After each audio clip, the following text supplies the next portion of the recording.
Hi everyone, this is Sai Kumar. Welcome back to Sri Sai tutorial. ఈ రోజు మనము 8th క్లాస్ బయాలజీకి సంబంధించినటువంటి మొత్తం కంటెంట్ పైన గ్రాండ్ టెస్ట్ ని కండక్ట్ చేసుకోబోతున్నాం. అదేవిధంగా మన శ్రీ సాయి ట్యుటోరియల్ ద్వారా నిర్వహించేటువంటి ఫ్రీ మరియు క్వాలిటీ లైవ్ టెస్ట్లకు సంబంధించినటువంటి సిలబస్ ని ఒకరోజు ముందుగానే తెలుసుకోవాలి అనుకుంటే కనుక ఈ వీడియో యొక్క టైటిల్ ని క్లిక్ చేస్తే మన గ్రూప్స్ యొక్క లింక్స్ అనేవి వస్తాయి. వాటిలో జాయిన్ అయ్యేసి లైవ్ టెస్ట్లకు సంబంధించినటువంటి సిలబస్ ని ఒక రోజు ముందుగానే తెలుసుకోండి.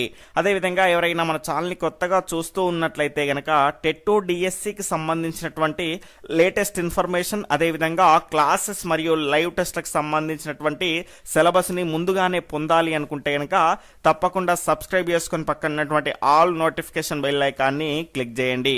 అదేవిధంగా ఆ వీడియోని చూస్తున్న వాళ్ళంతా గనక మీకు నచ్చినట్లయితే తప్పకుండా లైక్ చేసి మీ యొక్క సపోర్ట్ ని మన ఛానల్ కి అందించండి. ఇక లేట్ చేయకుండా మనం లైవ్ టెస్ట్ లోకి వెళ్ళిపోదాం. ఈ రోజు లైవ్ టెస్ట్ లో భాగంగా మన మొదటి క్వశ్చన్ వచ్చేసి క్రింది వాటిలో సరైనది ఏది. ఇక్కడ చూసుకుంటే స్టేట్మెంట్ 1 సైన్స్ అనేది లాటిన్ భాషా పదము. స్టేట్మెంట్ 2 సైన్స్ అనగా జ్ఞానము అని అర్థము. ఇక్కడ చూసుకుంటే ఆప్షన్ 1 ఆప్షన్ 2 1 మాత్రమే, ఆప్షన్ 3 2 మాత్రమే, ఆప్షన్ 4 ఏది కాదు. లైవ్ చూస్తున్న వాళ్ళంతా వీడియోని లైక్ చేస్తూ దీని యొక్క సరి అయినటువంటి సమాధానాన్ని ఫాస్ట్ గా కామెంట్ చేస్తూ ఉండండి. ఇక్కడ చూసుకుంటే దీని యొక్క సరి అయినటువంటి సమాధానం వచ్చేసి ఆప్షన్ 3 2 మాత్రమే సరి అయినది. మొదటిది సరి అయినది కాదు. ఎందుకు అంటే సైన్స్ అనేది ఇంగ్లీష్ భాషా పదం అండి. ఇక్కడ చూసుకుంటే ఈ సైన్స్ శాస్త్రము అనేది దేని నుంచి ఉద్భవించింది అంటే సైన్షియా అనేటువంటి లాటిన్ భాషా పదం నుంచి ఉద్భవించింది, గమనించాలి. ఇక్కడ చూసుకుంటే సైన్షియా అనేది లాటిన్ భాషా పదము, సైన్స్ అనేది ఇంగ్లీష్ భాషా పదము, గమనించాలి. సైన్షియా అంటే ఏమిటి అంటే నాలెడ్జ్, జ్ఞానము అని అర్థము. తరువాత రెండవ క్వశ్చన్ వచ్చేసి వృక్ష జంతు ప్రపంచాన్ని వివిధ సమూహాలుగా వర్గీకరణ చేసేటువంటి శాస్త్రం ఏది. ఆప్షన్ 1 టాక్సానమీ, ఆప్షన్ 2 పాలియంటాలజీ, ఆప్షన్ 3 వచ్చేసి ఎకాలజీ, ఆప్షన్ 4 ప్యాథాలజీ. ఫాస్ట్ గా మీ యొక్క ఆన్సర్ ని కామెంట్ చేస్తూ ఉండండి. కేవలం మీకు 5 సెకండ్స్ మాత్రమే టైం ఇవ్వడం జరుగుతుంది, గమనించాలి. ఇక్కడ చూసుకుంటే ఫాస్ట్ గా మీ యొక్క ఆన్సర్ ని కామెంట్ చేస్తూ ఉండండి. ఇక్కడ చూసుకుంటే దీని యొక్క సరి అయినటువంటి సమాధానం వచ్చేసి ఆప్షన్ 1 టాక్సానమీ అండి. ఇక్కడ చూసుకుంటే వృక్ష మరియు జంతు ప్రపంచాన్ని వివిధ సమూహాలుగా వర్గీకరించేటువంటి శాస్త్రాన్ని ఏమంటారు అంటే టాక్సానమీ అంటారు, గమనించాలి. వర్గీకరణ శాస్త్రము అని అంటారు. ఇక్కడ చూసుకుంటే ఈ పాలియంటాలజీ అంటే ఏంటి అంటే వృక్ష మరియు జంతు సంబంధ శిలాజాల గురించి తెలియజేసే దాన్ని ఏమంటారు అంటే పాలియంటాలజీ అంటారు. అదేవిధంగా ఎకాలజీ అంటే పర్యావరణ వ్యవస్థ గురించి అధ్యయనం చేసేటువంటి శాస్త్రంగా చెప్పొచ్చు. దాని తర్వాత నాలుగోది వచ్చేసి ప్యాథాలజీ. ప్యాథాలజీ అంటే ఏంటి అంటే వ్యాధులు రావడానికి గల కారణాలు, దానికి సంబంధించినటువంటి అన్ని వివరాలను అధ్యయనం చేసేటువంటి శాస్త్రాన్ని ప్యాథాలజీ, వ్యాధి శాస్త్రము అంటారు, గమనించాలి. తర్వాత మూడవ క్వశ్చన్ వచ్చేసి క్రింది వాటిలో సరికానిది ఏది. ఇక్కడ చూసుకుంటే స్టేట్మెంట్ 1 నూతన వంగడాలు, మందుల ఉత్పత్తి అధ్యయనం చేసేవేంటి అంటే బయోటెక్నాలజీ. తర్వాత రెండవది పంటల ఉత్పత్తి మరియు నేల యాజమాన్యం గురించి తెలియజేసేటువంటి శాస్త్రం జియాలజీ. తర్వాత మూడవది భూమి నిర్మాణం, చరిత్ర, ఖనిజాలు, శిలలు, వీటి గురించి అధ్యయనం చేసేటువంటి శాస్త్రం వచ్చేసి ఆగ్రానమీ. ఇక్కడ సరి కానిది ఏది అని అడగడం జరిగింది. ఆప్షన్ 1 2, ఆప్షన్ 2 1 మాత్రమే, ఆప్షన్ 3 2 మాత్రమే, ఆప్షన్ 4 ఏది కాదు. ఫాస్ట్ గా మీ యొక్క ఆన్సర్ ని కామెంట్ చేస్తూ ఉండండి. ఇక్కడ చూసుకుంటే ఆప్షన్స్ అనేటివి మనకి ఇక్కడ చూసుకుంటే నేను చేంజ్ చేస్తున్నానని తప్పుగా పడ్డాయి. ఇక్కడ చూసుకుంటే ఆప్షన్ 1 మీ యొక్క ఆన్సర్ ఒకసారి చెక్ చేసుకోండి. ఆప్షన్ 1 1 2 3, ఆప్షన్ 2 వచ్చేసి 1 2, ఆప్షన్ 3 వచ్చేసి 2 3, ఆప్షన్ 4 వచ్చేసి ఏది కాదు. ఫాస్ట్ గా మీ యొక్క ఆన్సర్ ని ఇప్పుడు కామెంట్ చేస్తూ ఉండండి.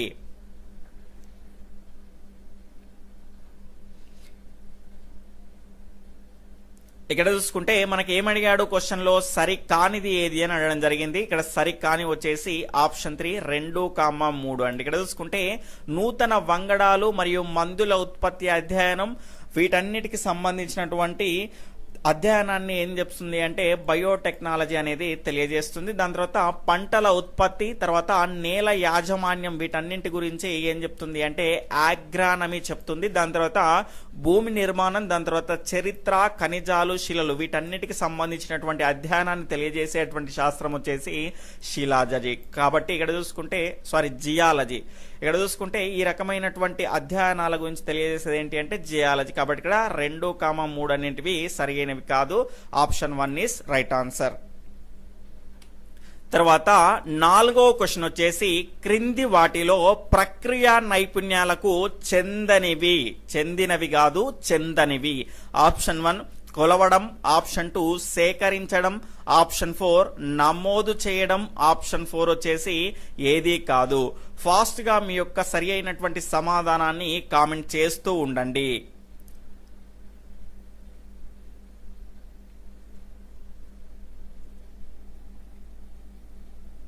ఇక్కడ చూసుకుంటే దీని యొక్క సరి అయినటువంటి సమాధానం వచ్చేసి ఆప్షన్ 4 ఏది కాదండి. ఇక్కడ చూసుకుంటే కొలవడము, సేకరించడము, నమోదు చేయడం, ప్రయోగం చేసేటప్పుడు మనం చేసేటువంటి కృత్యాలన్నీ కూడా ప్రక్రియ నైపుణ్యాల కిందికే వస్తాయి, గమనించాలి. చెందనివి అన్నాడు, ఇక్కడ అన్ని చెందినవే ఉన్నాయి కాబట్టి ఇక్కడ ఆప్షన్ 4 ఈస్ రైట్ ఆన్సర్. ఇక్కడ చూసుకుంటే ఈ చెందనివి, ఇక్కడ దీనికి కొంచెం మనకి ఇక్కడ ఈ రకంగా గుడి పెట్టేసాం అనుకోండి, చెందినవి అవుతుంది. జాగ్రత్తగా మనం క్వశ్చన్ చదివేటప్పుడే క్లియర్ గా చదవాల్సి ఉంటుంది, గమనించాలి. ఎగ్జామ్ లో క్లూ పాయింట్స్, వీక్ పాయింట్స్ అనేటివి ఇవ్వేనండి, వీటి ద్వారానే మార్కులు అనేటివి పోతాయి. జాగ్రత్తగా ఉండాలి, గమనించాలి. తర్వాత 5వ క్వశ్చన్ వచ్చేసి క్రింది వాటిలో సరైనవి ఏవి. ఇక్కడ చూసుకుంటే స్టేట్మెంట్ 1 యాంటోనీ వాన్ ల్యూవెన్హాక్ మొదటిసారిగా 1764లో సూక్ష్మ ప్రాణులను చూశాడు. స్టేట్మెంట్ 2 ఇందులో బ్యాక్టీరియా, ఈస్ట్, ప్రోటోజోవా, ఎర్ర రక్త కణాలు ఉన్నాయి. ఇక్కడ సరైనవి ఏవి అని అడగడం జరిగింది. ఆప్షన్ 1 1, 2, ఆప్షన్ 2 1 మాత్రమే, ఆప్షన్ 3 2 మాత్రమే, ఆప్షన్ 4 ఏది కాదు. ఫాస్ట్ గా మీ యొక్క సరి అయినటువంటి సమాధానాన్ని కామెంట్ చేస్తూ ఉండండి.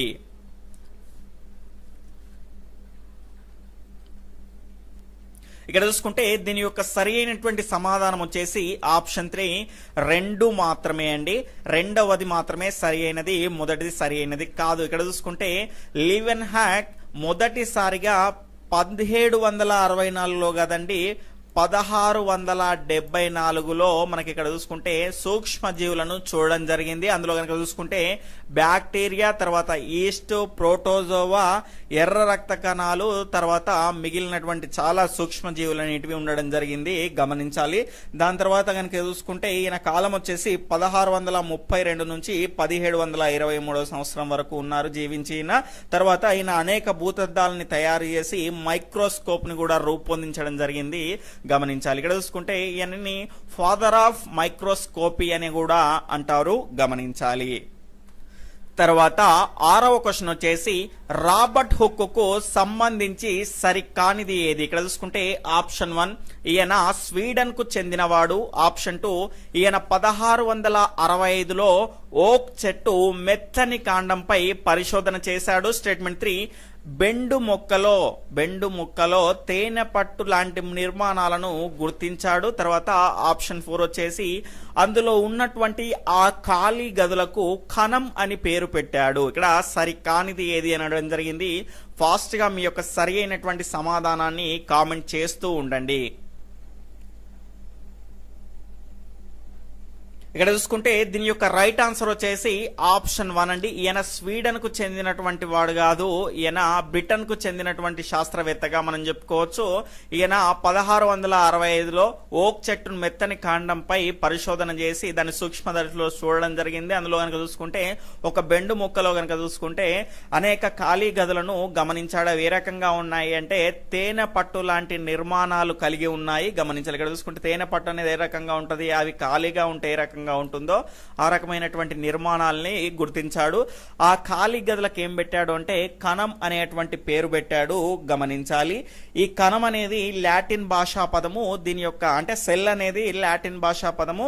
ఇక్కడ చూసుకుంటే దీనికి సంబంధించినటువంటి మన అర్థం ఏంటి అంటే చిన్న గది, గమనించాలి. తర్వాత 7వ క్వశ్చన్ వచ్చేసి క్రింది వాటిలో సరైనవి ఏవి. ఇక్కడ చూసుకుంటే స్టేట్మెంట్ 1 అమీబా అక్రమ ఆకారంలో ఉంటుంది. స్టేట్మెంట్ 2 తన ఆకారాన్ని ఎప్పటికప్పుడు మార్చుకుంటుంది. స్టేట్మెంట్ 3 అమీబా చలనంలోనే మిథ్యాపాదాలు ఉపయోగపడతాయి. ఆప్షన్ 1 1, 2 మాత్రమే సరైనవి. ఆప్షన్ 2 2, 3 మాత్రమే సరైనవి. ఆప్షన్ 3 వచ్చేసి 1, 3 మాత్రమే సరైనవి. ఆప్షన్ 4 ఏదీ కాదు. ఫాస్ట్ గా మీ యొక్క సరి అయినటువంటి సమాధానాన్ని కామెంట్ చేస్తూ ఉండండి.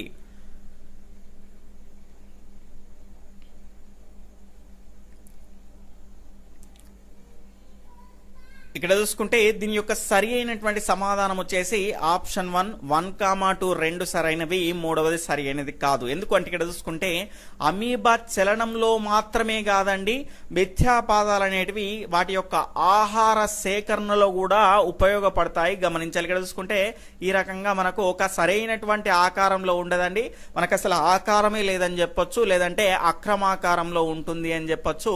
దీని ఆకారాన్ని ఈ రకంగా ఉన్నటువంటి మిథ్యాపాదాలను ముందుకు పొడుచుకుంటూ తీసుకువచ్చేసి దాని ఆకారాన్ని నిరంతరం మార్చుకుంటుంది.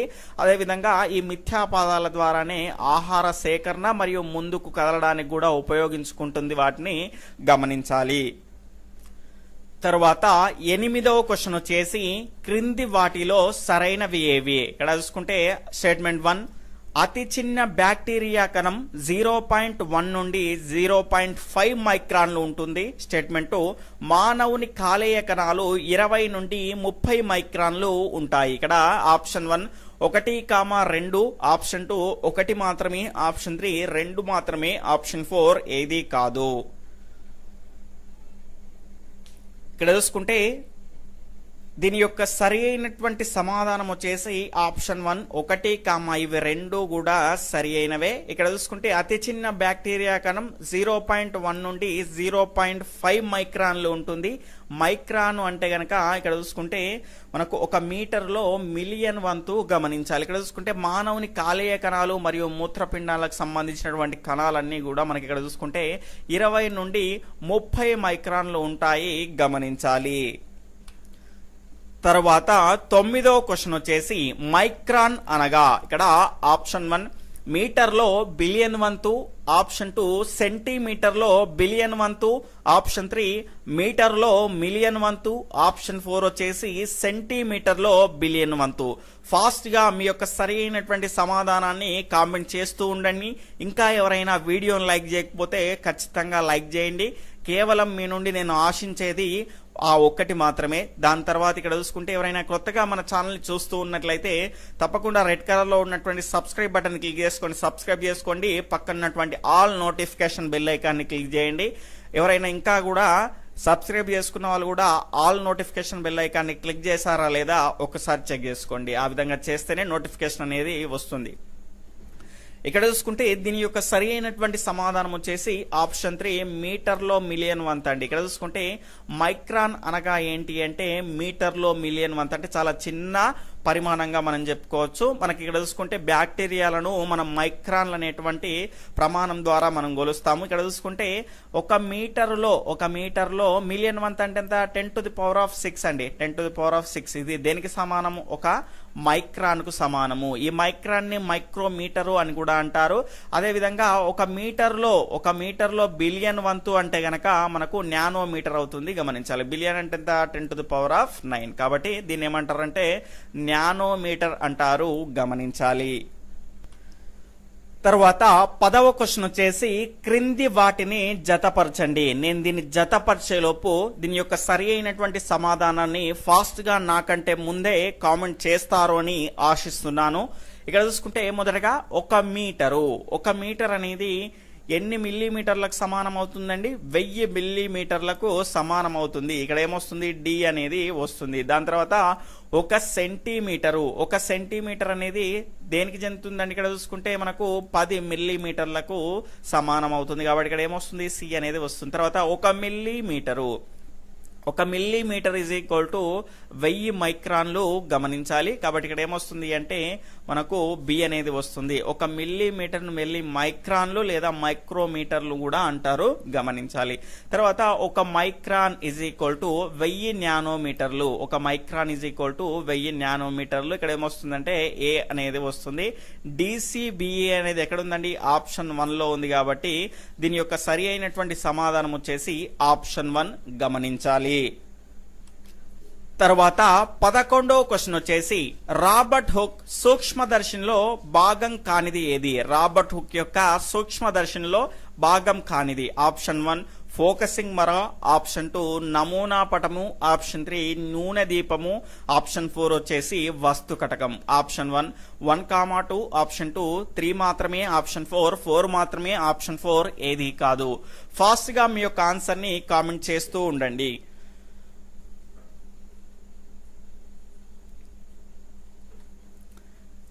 ఇక్కడ చూసుకుంటే దీని యొక్క సరి అయినటువంటి సమాధానం వచ్చేసి ఆప్షన్ 4 ఏది కాదండి. ఇవన్నీ కూడా మనకి ఇక్కడ చూసుకుంటే రాబర్ట్ హుక్ యొక్క సూక్ష్మదర్శినిలో ఇవన్నీ కూడా భాగాలే అవుతాయి, గమనించాలి. తర్వాత 12వ క్వశ్చన్ వచ్చేసి సూక్ష్మజీవ ప్రపంచాన్ని పరిశీలించిన ప్రముఖులలో లేనివారు ఎవరు? ఆప్షన్ 1 అథినాసియస్ కిర్చర్, ఆప్షన్ 2 స్వామర్డ్యామ్, ఆప్షన్ 3 వచ్చేసి ఆంటోనీ వాన్ లీవెన్హక్, ఆప్షన్ 4 వచ్చేసి రాబర్ట్ హుక్. ఇక్కడ అడిషనల్ ఆప్షన్స్ వచ్చేసి ఆప్షన్ 1 1,2, ఆప్షన్ 2 1 మాత్రమే, ఆప్షన్ 3 2 మాత్రమే, ఆప్షన్ 4 ఏది కాదు. ఫాస్ట్ గా ఆన్సర్ చేయండి.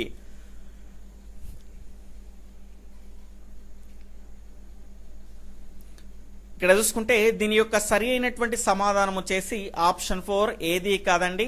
ఇవన్నీ కూడా సరి అయినటువంటి అంశాలే. వీళ్ళంతా కూడా సూక్ష్మజీవ ప్రపంచాన్ని పరిశీలించినటువంటి ప్రముఖుల్లో ఉన్న వాళ్ళే, గమనించాలి. తర్వాత 13వ క్వశ్చన్ వచ్చేసి క్రింది వాటిలో సరికానిది అంటే ఇక్కడ శాస్త్రవేత్తలకు సంబంధించినటువంటి కాలాలను ఇవ్వడం జరిగింది. ఇందులో ఒకటి సరి అయినది కాదు, దాన్ని గుర్తించాలి. ఇక్కడ ఆప్షన్ 1 రాబర్ట్ బ్రౌన్ 1773 నుండి 1858, ఆప్షన్ 2 ఫెలిస్ ప్యాంటానా ఆప్షన్ 1730 నుంచి 1805, ఆప్షన్ 3 లీవెన్ హక్ 1673 నుంచి 1680, ఆప్షన్ 4 వచ్చేసి రాబర్ట్ హుక్ అండి 1635 నుంచి 1772. ఫాస్ట్ గా మీ యొక్క ఆన్సర్ ని కామెంట్ చేస్తూ ఉండండి. చాలా మంది ఈ క్వశ్చన్ ని ఎక్స్పెక్ట్ చేయరు, ఎందుకంటే మనకు అంతమంది శాస్త్రవేత్తలు కూడా కాలాలన్నిటివి ఇవ్వడం జరిగింది. కాబట్టి నాలాంటి తిక్క మనిషి ఎవరైనా క్వశ్చన్స్ తయారు చేస్తే ఇలాంటి క్వశ్చన్సే ఇచ్చేటువంటి అవకాశం అనేది ఉంటుంది. ఎందుకు అంటే ఇక్కడ చూసుకుంటే మీరు అందరూ ఫోకస్ చేసేటువంటి ఏరియా నుంచి ఇస్తే ఆ క్వశ్చన్స్ అనిపించుకో కదండి. అందుకే ఈ రకంగా మనకు డిఫరెంట్ ప్యాటర్న్లో క్వశ్చన్స్ అనేవి తయారు చేయడం జరుగుతుంది, గమనించాలి. కాబట్టి ఎగ్జామ్ పాయింట్ ఆఫ్ వ్యూలో రాబోయేటువంటి డిఎస్సి పాయింట్ ఆఫ్ వ్యూలో ఇప్పటి నుంచే ప్రిపేర్ అవ్వాలి. ఇక్కడ చూసుకుంటే సరి కానిది అన్నాడు. ఇక్కడ చూసుకుంటే ఆప్షన్ 3 అండి. ఆంటోనీ వాన్ లీవెన్హాక్ వచ్చేసి మనకి ఇక్కడ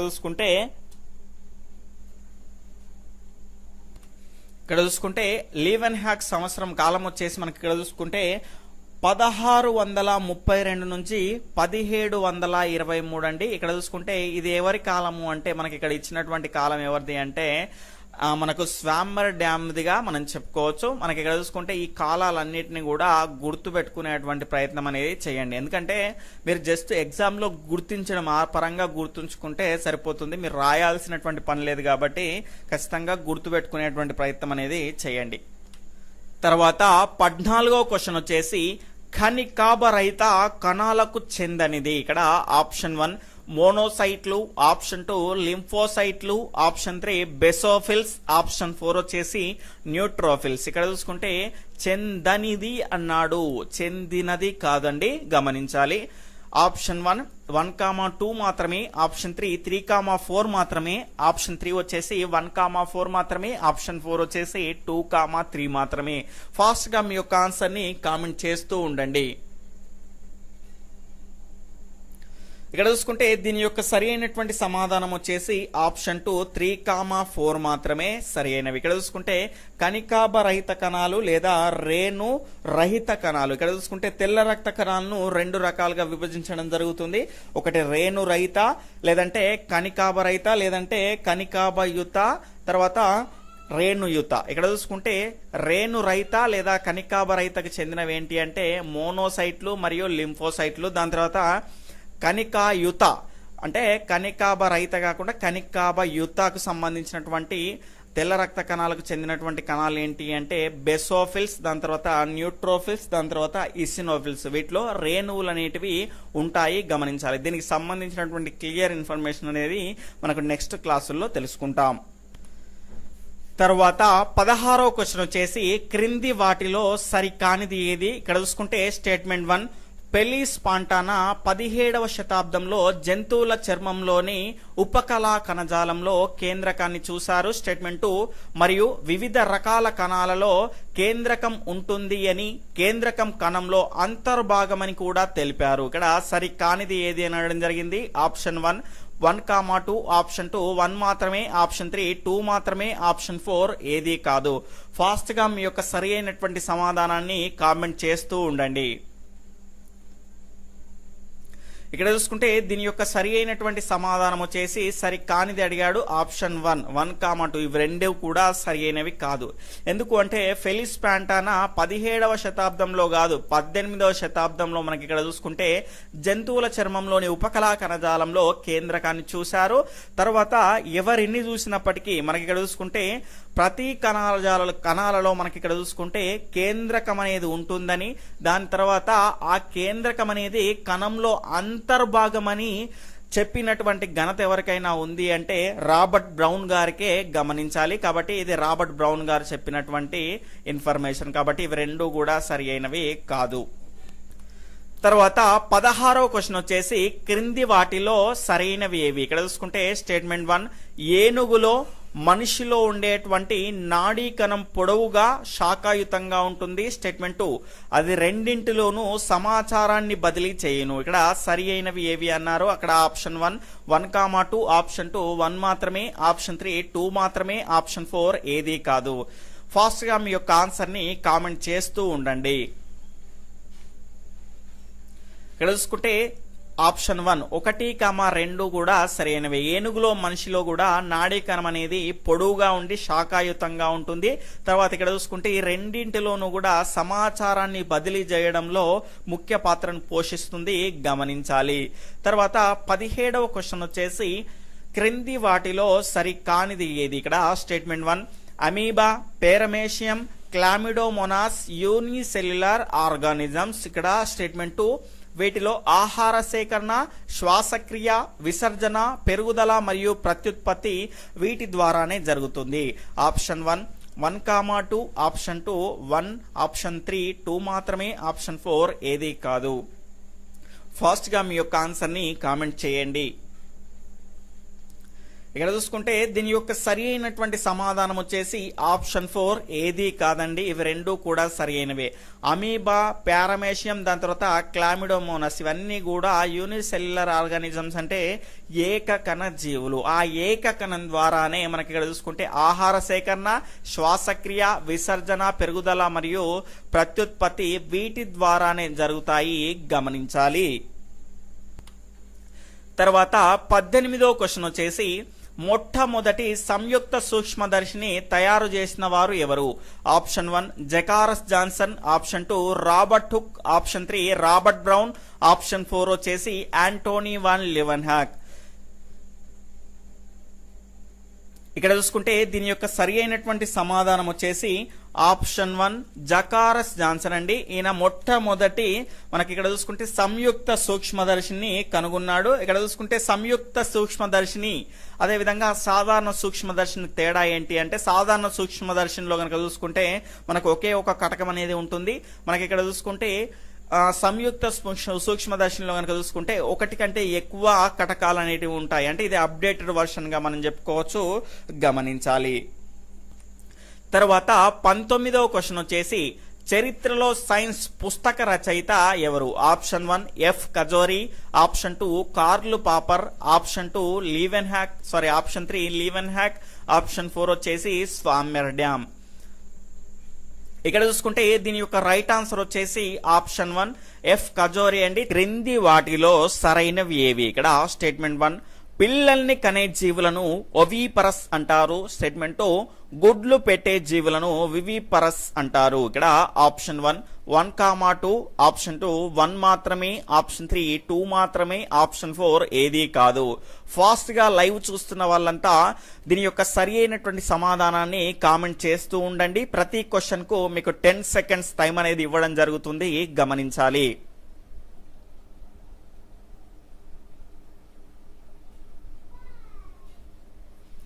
ఇక్కడ చూసుకుంటే దీని యొక్క సరి అయినటువంటి సమాధానం వచ్చేసి ఆప్షన్ 4 ఏదీ కాదండి. ఎందుకు అంటే పిల్లల్ని కనే జీవులను ఏమంటారు అంటే శిశోత్పాదకాలు అంటారు, దాన్ని ఇంగ్లీష్ లో వివిపరస్ అంటారు. అలా కాకుండా గుడ్లు పెట్టే జీవులను అండోత్పాదకాలు అంటారు, దాన్ని ఇంగ్లీష్ లో కనుక చూసుకుంటే ఓవిపరస్ అంటారు, గమనించాలి.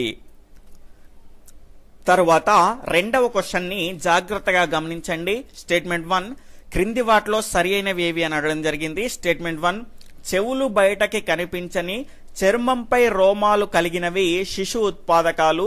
స్టేట్మెంట్ 2 చెవులు బయటకు కనిపించి చర్మంపై రోమాలు కలగనివి అండోత్పాదకాలు. స్టేట్మెంట్ 3 చెవులు బయటకు కనిపించని చర్మంపై రోమాలు కలగనివి అండోత్పాదకాలు. స్టేట్మెంట్ 4 చెవులు బయటకు కనిపించి చర్మంపై రోమాలు కలిగినవి శిశు ఉత్పాదకాలు. ఇక్కడ సరి అయినవి ఏవి అని అడగడం జరిగింది. ఆప్షన్ 1 1, 2, ఆప్షన్ 2 2, 3, ఆప్షన్ 3 3, 4, ఆప్షన్ 4 వచ్చేసి 2, 4 మాత్రమే. ఫాస్ట్ గా మీ యొక్క సరి అయినటువంటి సమాధానాన్ని కామెంట్ చేస్తూ ఉండండి.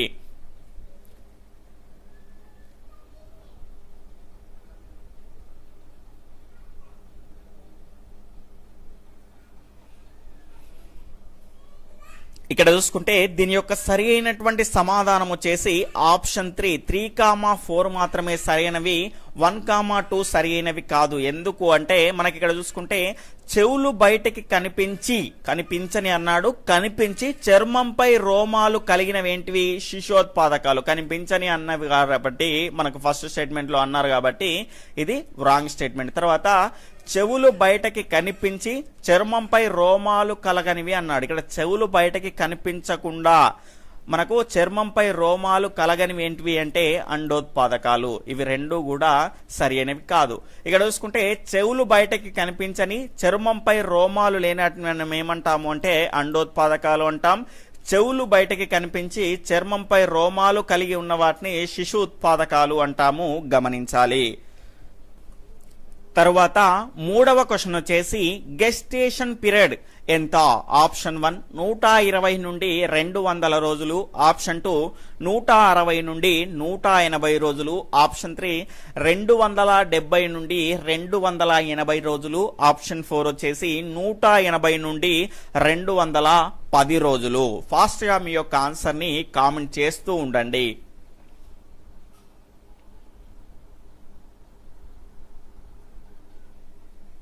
దీని యొక్క సరి అయినటువంటి సమాధానం వచ్చేసి ఆప్షన్ 3 270 నుంచి 280 రోజులుగా మనం చెప్పుకోవచ్చు. గెస్టేషన్ పీరియడ్ అంటే గర్భావధి కాలం, గమనించాలి. 9 నెలల వరకు ఉంటుంది. తర్వాత నాలుగో క్వశ్చన్ వచ్చేసి మెటామార్ఫోసిస్ ను చూపించని జీవులు ఏవి? ఆప్షన్ 1 చేపలు, ఆప్షన్ 2 కప్పలు, ఆప్షన్ 3 న్యూట్స్, ఆప్షన్ 4 వచ్చేసి సాలమాండర్. ఇక్కడ చూసుకుంటే ఆప్షన్ 1 3 మాత్రమే, ఆప్షన్ 2 4 మాత్రమే, ఆప్షన్ 3 3, 4 మాత్రమే, ఆప్షన్ 4 ఏదీ కాదు. మెటామార్ఫోసిస్ ని చూపించని జీవులు అన్నారు. సరి అయినటువంటి సమాధానాన్ని ఫాస్ట్ గా కామెంట్ చేస్తూ ఉండండి.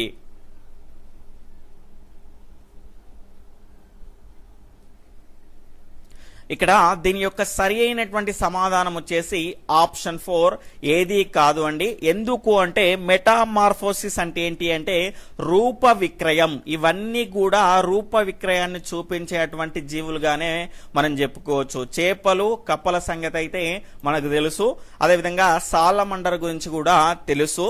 అదేవిధంగా ఈ న్యూట్స్ అంటే ఏంటి అంటే సాలమండర్లోనే వేరో రకమైనటువంటి జాతి, దానిలో చాలా జాతులు ఉంటాయి, అందులో ఒక రకమైనటువంటి జాతి అనేది న్యూట్స్ గమనించాలి. కాబట్టి అన్ని జీవులు రూప విక్రయాన్ని చూపిస్తాయి కాబట్టి ఏది కాదు అనేది మన యొక్క సరి అయినటువంటి సమాధానం. ఇక్కడ చూసుకుంటే రూప విక్రయం అంటే ఏంటి అంటే పుట్టగానే తల్లిదండ్రుల పోలికలు అనేటివి ఉండవు, కొన్ని దశలు తర్వాత ఇక్కడ చూసుకుంటే లార్వా, ప్యూఫా, ఇమగో ఈ రకంగా దశల తర్వాత తల్లి రూపానికి చేరుకోవడాన్ని మనం ఏమంటాము అంటే రూప విక్రయం అంటాము. తరువాత 5వ క్వశ్చన్ వచ్చేసి బడ్డింగ్ ద్వారా ప్రత్యుత్పత్తి జరిపే జీవులు ఏవి? ఇక్కడ option 1 yeast, statement 2 hydra, option 3 వచ్చేసి అమీబా, ఆప్షన్ 4 వచ్చేసి పారమేషియం. ఇక్కడ అడిషనల్ ఆప్షన్స్ వచ్చేసి ఆప్షన్ 1 1,2 మాత్రమే, ఆప్షన్ 2 2,3 మాత్రమే, ఆప్షన్ 3 వచ్చేసి 3,4 మాత్రమే, ఆప్షన్ 4 వచ్చేసి ఏది కాదు. ఫాస్ట్ గా మీ యొక్క సరి అయినటువంటి సమాధానాన్ని కామెంట్ చేస్తూ ఉండండి.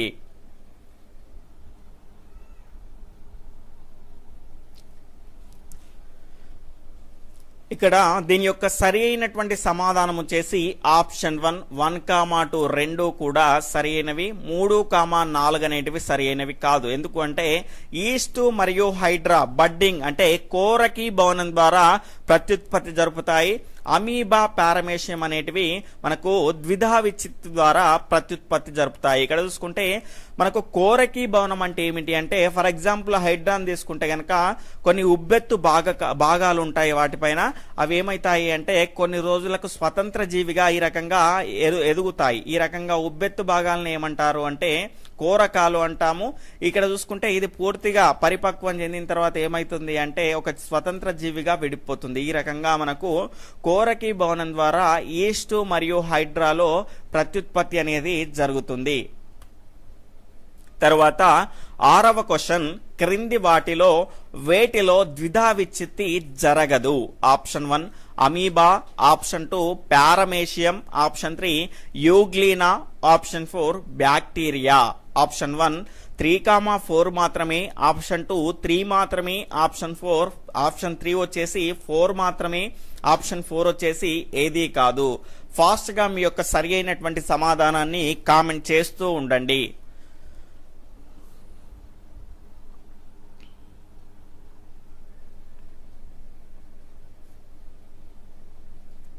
ఇక్కడ దీని యొక్క సరి అయినటువంటి సమాధానం వచ్చేసి ఆప్షన్ 4 ఏది కాదు అండి.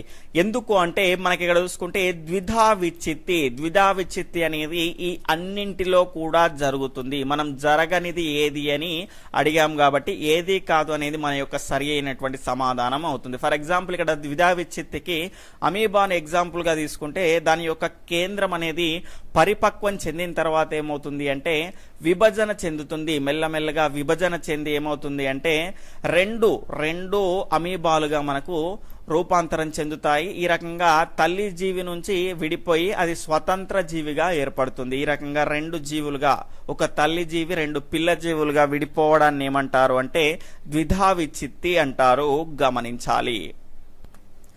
తరువాత 7వ క్వశ్చన్ క్రింది వాటిలో సరైనవి. స్టేట్మెంట్ 1 స్త్రీ బీజ కోశాలు ఉదరం లోపల కటి భాగంలో గర్భాశయానికి ఇరువైపులా అమరి ఉంటాయి.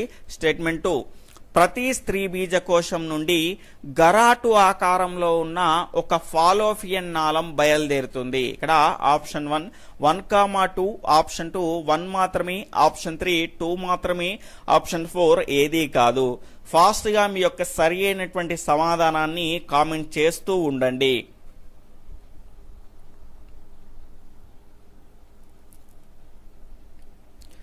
దీని యొక్క సరి అయినటువంటి సమాధానం వచ్చేసి ఆప్షన్ 1, 1, 2 రెండు కూడా సరి అయినవే.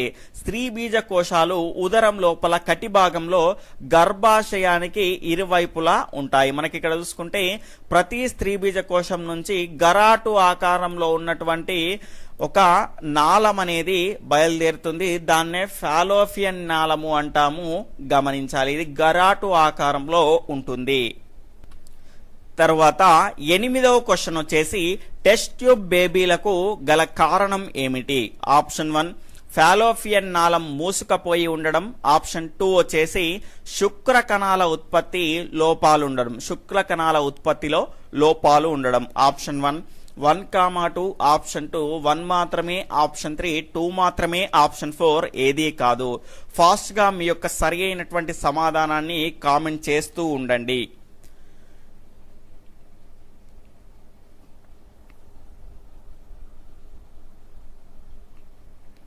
దీని యొక్క సరియైనటువంటి సమాధానం వచ్చేసి ఆప్షన్ 1, 1, 2 రెండు కూడా సరి అయినవి. టెస్ట్ ట్యూబ్ బేబీలకు గల కారణం ఏంటి అంటే కొంతమంది ఆడవాళ్ళలో ఫాలోపియన్ నాళం మూసుకపోయి ఉంటుంది. అదేవిధంగా మగవాళ్ళలో అయితే గనక శుక్ర కణాల ఉత్పత్తి అనేది సరిగ్గా ఉండకపోవడం, తక్కువ సంఖ్యలో ఉండడం ద్వారా ఏమవుతుంది అంటే డాక్టర్లు దాతల ద్వారా గ్రహించినటువంటి అండము లేదా శుక్ర కణాన్ని మనకు ఒక పరీక్ష నాళికలో ఫలదీకరణం చెందించి తిరిగి మళ్ళీ తల్లి గర్భాశయంలో చేరుస్తారు. ఈ రకంగా మనము టెస్ట్ ట్యూబ్ బేబీని తయారు చేసుకుంటాము, గమనించాలి. కాబట్టి ఇవి రెండు కారణాలే అవుతాయి. తరువాత 9వ క్వశ్చన్ సంయుక్త బీజం ఏ స్థితిక దశలో ఉంటుంది? ఆప్షన్ 1 ఏకస్థితికం, ఆప్షన్ 2 ద్వయస్థితికం, ఆప్షన్ 3 త్రయస్థితికం, ఆప్షన్ 4 ఏదీ కాదు. ఫాస్ట్ గా మీ యొక్క ఆన్సర్ ని కామెంట్ చేస్తూ ఉండండి. ఇంకా ఎవరైనా వీడియోని లైక్ చేయకపోతే తప్పకుండా లైక్ చేయండి.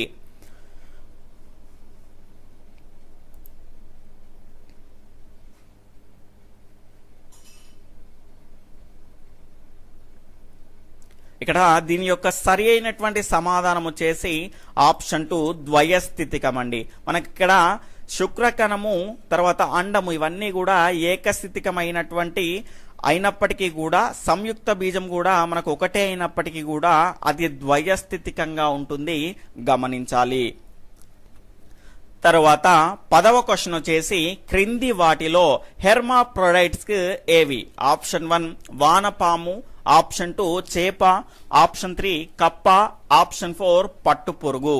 ఫాస్ట్ గా మీ యొక్క సరి అయినటువంటి సమాధానాన్ని కామెంట్ చేస్తూ ఉండండి.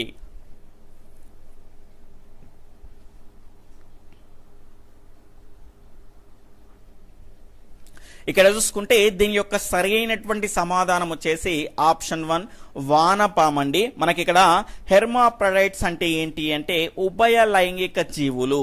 మనకు ఒకే జీవిలో స్త్రీ ప్రత్యుత్పత్తి వ్యవస్థ, పురుష ప్రత్యుత్పత్తి వ్యవస్థ కలిగి ఉన్న వాటిని మనం ఏమంటాము అంటే ఉభయ లైంగిక జీవులు అంటాము. ఇక్కడ మనకు క్రింది వాటిలో ఉభయ లైంగిక జీవి అని ఏది అని మనం అడిగినటువంటి క్వశ్చన్. దాని యొక్క సరి అయినటువంటి సమాధానం వానపాము.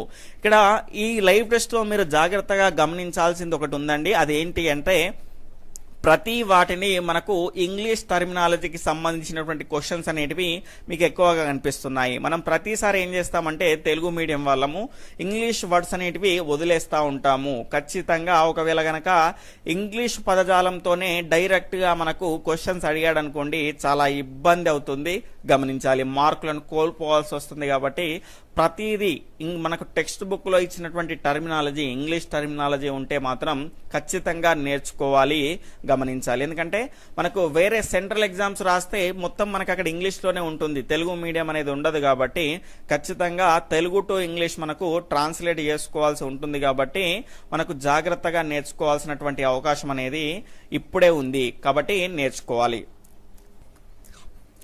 తర్వాత 11వ క్వశ్చన్ వచ్చేసి క్రింది వాటిలో సరికానిది ఏది? ఇక్కడ స్టేట్మెంట్ 1 పూర్తిగా అభివృద్ధి చెందని పిండాన్ని భ్రూణం అంటారు. స్టేట్మెంట్ 2 సంయుక్త బీజం భ్రూణంగా మార్పు చెందడాన్ని ఏమంటారు అంటే గర్భం దాల్చడం అంటారండి. ఇక్కడ సంయుక్త బీజం భ్రూణంగా మార్పు చెందడాన్ని గర్భం దాల్చడం అంటారు. గర్భం దాల్చడం అంటారు. ఆప్షన్ 1 1,2, ఆప్షన్ 2 1 మాత్రమే, ఆప్షన్ 3 2 మాత్రమే, ఆప్షన్ 4 ఏదీ కాదు. ఫాస్ట్గా మీ యొక్క సరి అయినటువంటి సమాధానాన్ని కామెంట్ చేస్తూ ఉండండి.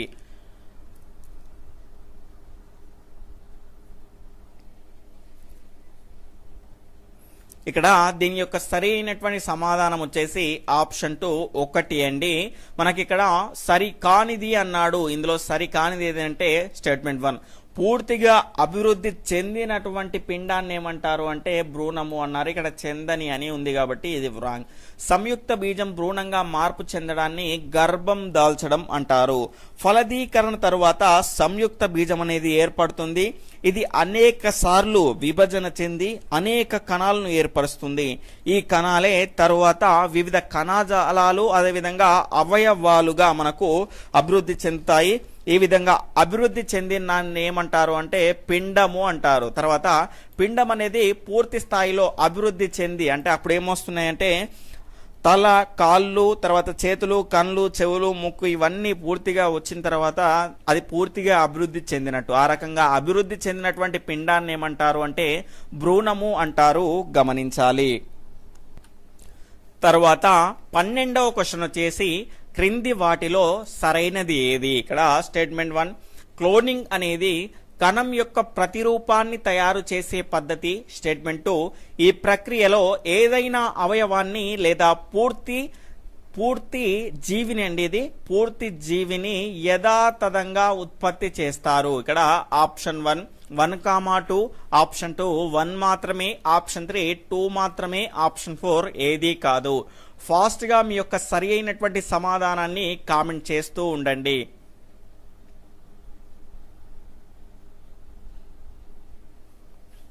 ఇక్కడ దీని యొక్క సరి అయినటువంటి సమాధానం వచ్చేసి ఆప్షన్ 1 1,2 ఇవి రెండు కూడా సరి అయినవి. క్లోనింగ్ అంటే ఒక కణం యొక్క ప్రతిరూపాన్ని తయారు చేసేటువంటి పద్ధతి. ఈ పద్ధతిలో ఏదైనా ఒక అవయవాన్ని లేదా పూర్తిగా జీవిని యథాతథంగా ఉత్పత్తి చేస్తారు. తర్వాత 13వ క్వశ్చన్ వచ్చేసి డాలీ అనే క్లోనింగ్ గొర్రెను ఎప్పుడు సృష్టించారు? Option 1 June 5, 1996, option 2 July 6, 1995, option 3 July 5, 1996, option 4 June 6, 1995. ఫాస్ట్గా మీ యొక్క సరి అయినటువంటి సమాధానాన్ని కామెంట్ చేస్తూ ఉండండి. ఇంకా ఎవరైనా వీడియోని లైక్ చేయకపోతే తప్పకుండా లైక్ చేయండి, ఎందుకంటే మీ నుంచి ఆశించేది కేవలం అది ఒక్కటి మాత్రమే. తర్వాత ఎవరైనా కొత్తగా మన ఛానల్ని చూస్తూ ఉన్నట్లయితే రెడ్ కలర్లో ఉన్నటువంటి సబ్స్క్రైబ్ బటన్ని క్లిక్ చేసుకొని సబ్స్క్రైబ్ చేసుకోండి. అదేవిధంగా పక్కనటువంటి ఆల్ నోటిఫికేషన్ బెల్ ఐకాన్ని క్లిక్ చేస్తే మీకు నోటిఫికేషన్స్ అనేటివి వస్తూ ఉంటాయి ప్రతి వీడియోవి. ఇక్కడ దీని యొక్క సరి అయినటువంటి సమాధానం వచ్చేసి ఆప్షన్ 3 జూలై 5, 1996న డాలీ అనేటువంటి ఒక క్లోనింగ్ గొర్రెను కనిపెట్టడం జరిగింది, సృష్టించడం జరిగింది. గమనించాలి. తర్వాత 14వ క్వశ్చన్ వచ్చేసి డాలీని సృష్టించే క్రమంలో సరైనవి. ఆప్షన్ 1 ఆడ స్కాటిష్ గొర్రె స్తన గ్రంథుల నుండి ఒక కణాన్ని సేకరించారు. స్టేట్మెంట్ 2 దీన్ని ఆడ ఫిన్ డార్సెట్ కేంద్రకం తీసిన అండంలో పొందుపరిచారు. ఇక్కడ సరైనవి ఏవి అని అడగడం జరిగింది. ఆప్షన్ 1 1,2, ఆప్షన్ 2 1 మాత్రమే, ఆప్షన్ 3 2 మాత్రమే, ఆప్షన్ 4 వచ్చేసి ఏదీ కాదు. ఫాస్ట్గా మీ యొక్క సరి అయినటువంటి సమాధానాన్ని కామెంట్ చేస్తూ ఉండండి.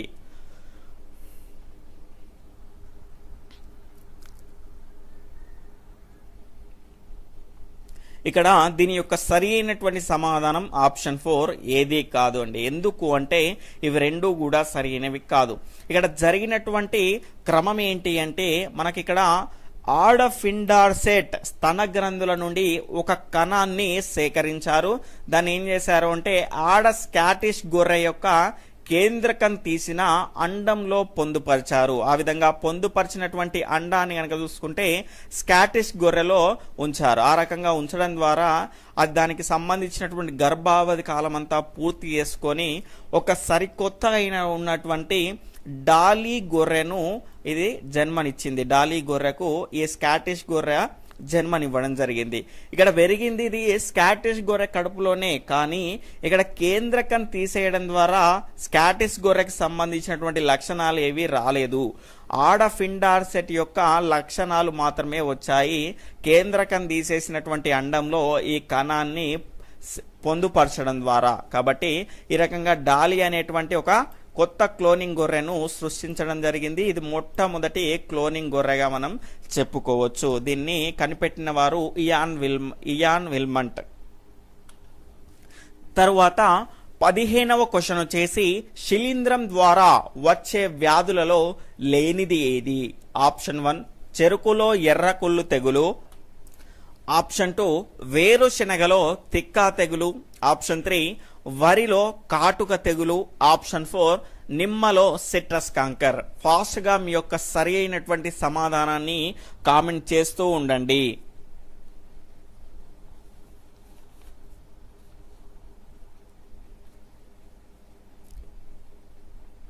ఇక్కడ దీని యొక్క సరి అయినటువంటి సమాధానం వచ్చేసి ఆప్షన్ 4 నిమ్మలో సిట్రస్ కాంకర్ అండి. మనకిక్కడ శిలీంధ్రం ద్వారా వచ్చే వ్యాధులలో లేనిది ఏది అనడం జరిగింది. చెరుకులో ఎర్రకుళ్ళు తెగులు, వేరుశెనగలో తిక్కా తెగులు, దాని తర్వాత వరిలో కాటుక తెగులు. ఇవన్నీ కూడా మనకి ఇక్కడ ఏ రకంగా వస్తాయి అంటే శిలీంధ్రం ద్వారా వస్తాయి. కాబట్టి ఇక్కడ నిమ్మలో కాంక్రస్ తెగులు, నిమ్మలో సిట్రస్ కాంకర్ అనేది ఇది దేని ద్వారా వస్తుంది అంటే బ్యాక్టీరియా ద్వారా వచ్చేటువంటి వ్యాధిగా మనం చెప్పుకోవచ్చు. దాని తర్వాత మనకు ఇంకొకటి ఉందండి, మనకు టెక్స్ట్ బుక్ లో ఇచ్చినటువంటి వ్యాధులు కనుక చూసుకుంటే ఇవి 3 కూడా 8th క్లాస్ టెక్స్ట్ బుక్ లో ఇవి 3 కూడా శిలీంధ్రం. దాని తర్వాత ఇంకో 2 ఇచ్చాడండి. నిమ్మలో సిట్రస్ కాంకర్ ఏమో బ్యాక్టీరియా, తర్వాత పొగాకులో మొసాయిక్ దానికి సంబంధించింది ఏంటి అంటే వైరస్ ద్వారా వచ్చేటువంటి వ్యాధిగా మనం చెప్పుకోవచ్చు. తర్వాత 16వ క్వశ్చన్ వచ్చేసి ఎడిస్ దోమ ద్వారా వచ్చే వ్యాధి ఏది? Option 1 dengue, option 2 chikungunya, option 3 మెదడు వాపు, ఆప్షన్ 4 1 and 2 అంటే డెంగ్యూ మరియు చికెన్ గున్యా. ఫాస్ట్ గా మీ యొక్క సరి అయినటువంటి సమాధానాన్ని కామెంట్ చేస్తూ ఉండండి.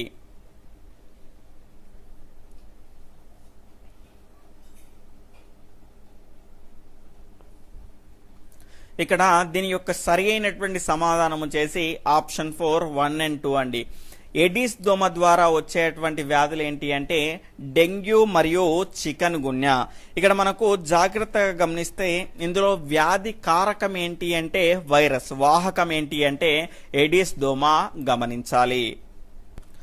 తర్వాత 17వ క్వశ్చన్ వచ్చేసి ఎంఎంఆర్ టీకా దేనిని నివారిస్తుంది? ఆప్షన్ 1 తట్టు, ఆప్షన్ 2 మసూచి, ఆప్షన్ 3 గవద బిల్లలు, ఆప్షన్ 4 కలరా. ఇక్కడ అడిషనల్ ఆప్షన్స్ వచ్చేసి ఆప్షన్ 1 1,2 మాత్రమే, ఆప్షన్ 2 1,3 మాత్రమే, ఆప్షన్ 3 1 మాత్రమే, ఆప్షన్ 4 ఏదీ కాదు. ఫాస్ట్ గా మీ యొక్క సరి అయినటువంటి సమాధానాన్ని కామెంట్ చేస్తూ ఉండండి.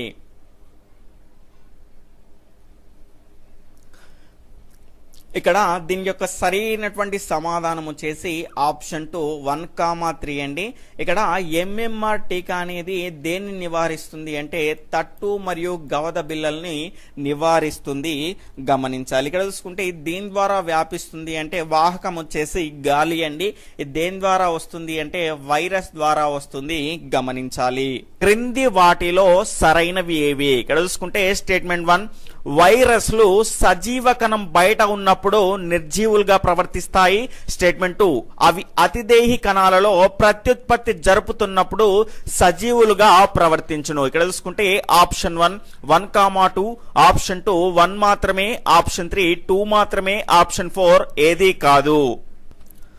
లైవ్ చూస్తున్న వాళ్ళంతా దీని యొక్క సరి అయినటువంటి సమాధానాన్ని ఫాస్ట్ గా కామెంట్ చేస్తూ ఉండండి. మీకు ఒక 5 seconds టైం అనేది ఇవ్వడం జరుగుతుంది. దాని లోపల మీరు దీని యొక్క ఆన్సర్ ని కామెంట్ చేస్తూ ఉండండి. అదేవిధంగా వీడియోని చూస్తున్న వాళ్ళంతా తప్పకుండా లైక్ చేయండి.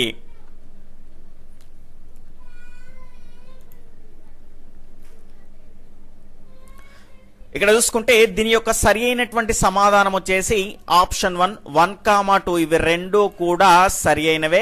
ఇక్కడ చూసుకుంటే మనకు వైరస్లు సజీవ కణం బయట ఉన్నప్పుడు ఏ రకంగా ఉంటాయి అంటే అవి నిర్జీవులుగా ప్రవర్తిస్తాయి. కానీ అది ప్రత్యుత్పత్తి జరపాలి అంటే గనక ఖచ్చితంగా దానికి ఏదైనా ఒక అతిదేహి కణం అనేది ఖచ్చితంగా కావాలి. ఆ రకంగా ఉన్నప్పుడే అది ప్రత్యుత్పత్తి జరుపుతావి, గమనించాలి. అప్పుడు ఏ రకంగా ఉంటాయంటే సజీవులుగా ఉంటాయి, గమనించాలి.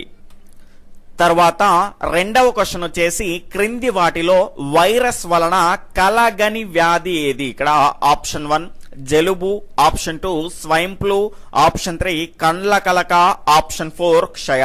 ఫాస్ట్ గా మీ యొక్క ఆన్సర్ ని కామెంట్ చేస్తూ ఉండండి.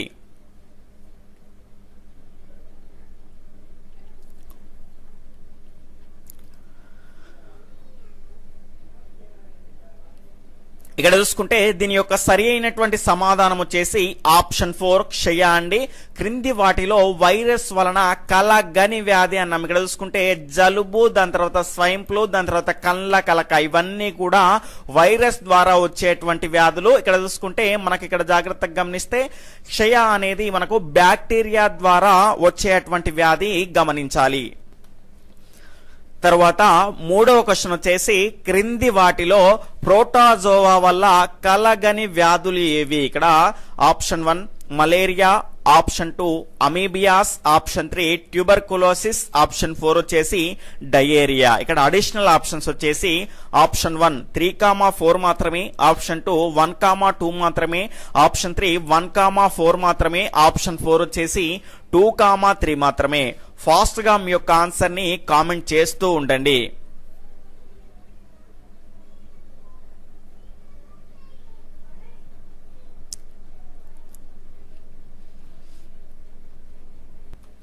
ఇక్కడ చూసుకుంటే దీని యొక్క సరి అయినటువంటి సమాధానం వచ్చేసి ఆప్షన్ 1 3, 4 అండి. 3, 4 అనేటివి ప్రోటోజోవా వల్ల కలగని వ్యాధులుగా చెప్పుకోవచ్చు. మనకి ఇక్కడ చూసుకుంటే ట్యూబర్కులోసిస్ టీబీ, దీన్నే క్షయ వ్యాధి అంటాము.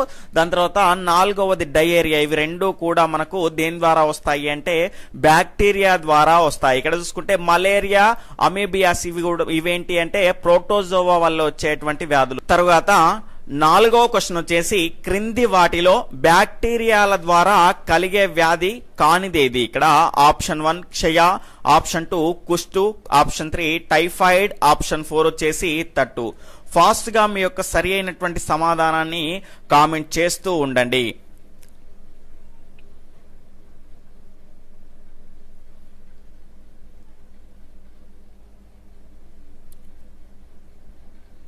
ఇక్కడ చూసుకుంటే దీని యొక్క సరి అయినటువంటి సమాధానం వచ్చేసి ఆప్షన్ 4 తట్టు అండి.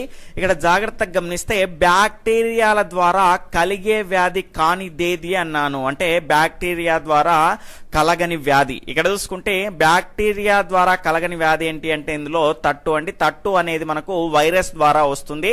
క్షయ, దాని తర్వాత కుష్టు, టైఫాయిడ్ ఇవన్నీ కూడా బ్యాక్టీరియా ద్వారా వచ్చేటువంటి వ్యాధులుగా మనం చెప్పుకోవచ్చు.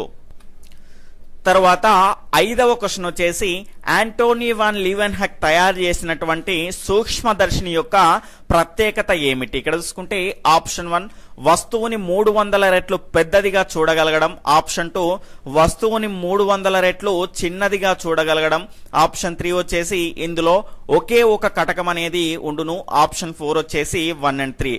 ఫాస్ట్ గా మీ యొక్క సరి అయినటువంటి సమాధానాన్ని కామెంట్ చేస్తూ ఉండండి.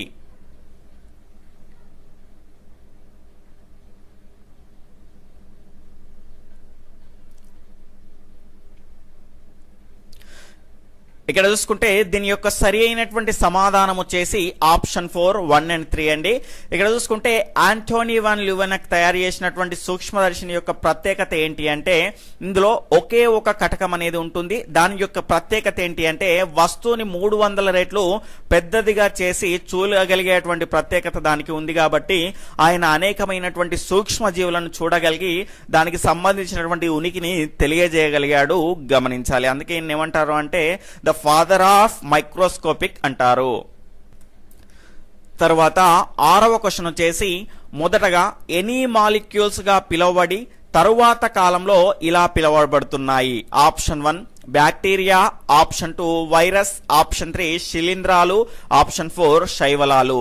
ఇక్కడ చూసుకుంటే ఫాస్ట్ గా మీ యొక్క సరి అయినటువంటి సమాధానాన్ని కామెంట్ చేస్తూ ఉండండి.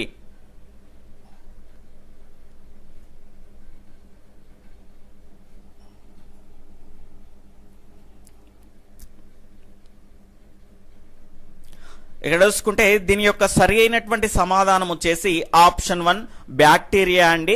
ఇక్కడ చూసుకుంటే మనకు యాంటోనీ వాన్ ల్యూవెన్హెక్ కనుక చూసుకుంటే మొదటగా కొన్ని సూక్ష్మ జీవులను కనుగొన్నాడు. వాటికి మొదటగా వాటిని ఏమని పిలిచారు అంటే ఎనీ మాలిక్యూల్స్ అని పిలిచారు. దాని తర్వాత కాలంలో మనకి ఇక్కడ చూసుకుంటే బ్యాక్టీరియా అనేటువంటి నామకరణం అనేది చేశాడు. కాబట్టి ఎనీ మాలిక్యూల్స్ అనేటివి ఏంటి అంటే బ్యాక్టీరియా గమనించాలి. తర్వాత 7వ క్వశ్చన్ వచ్చేసి క్రింది వాటిలో సరైనవి ఏవి. ఇక్కడ చూసుకుంటే స్టేట్మెంట్ 1 మృత్తికలో బ్యాక్టీరియా, ప్రోటోజోవా, మైక్రో ఆర్థోఫోడా, శిలీంధ్రాలు మొదలైనటువంటి సూక్ష్మ జీవులు ఎక్కువగా ఉండును. స్టేట్మెంట్ 2 వచ్చేసి ఒక ఎకరం మృత్తికలో 8 అంగుళాల మందం ఉన్నటువంటి పై పొరలో బ్యాక్టీరియాలు, శిలీంధ్రాలు 5.5 టన్నుల వరకు ఉండును. ఇక్కడ సరైనవి ఏవి అని అడగడం జరిగింది. ఆప్షన్ 1 1,2, ఆప్షన్ 2 1 మాత్రమే, ఆప్షన్ 3 2 మాత్రమే, ఆప్షన్ 4 వచ్చేసి ఏది కాదు. ఫాస్ట్ గా మీ యొక్క సరి అయినటువంటి సమాధానాన్ని కామెంట్ చేస్తూ ఉండండి.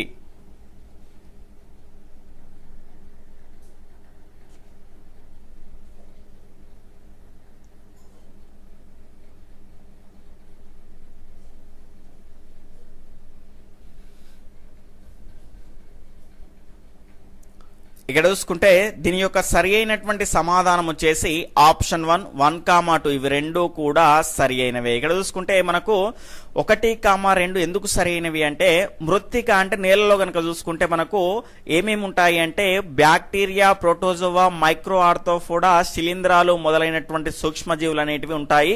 ఇవి మనకు ఉపయోగపడేటువంటి సూక్ష్మజీవులు. ఇవి ఏం చేస్తాయి అంటే నేలలో ఉన్నటువంటి ఆకులు మిగిలినటువంటి పదార్థాలను కుళ్ళింపజేసి నేలకు సారాన్ని కలిగజేయడానికి ఉపయోగపడతాయి. గమనించాలి.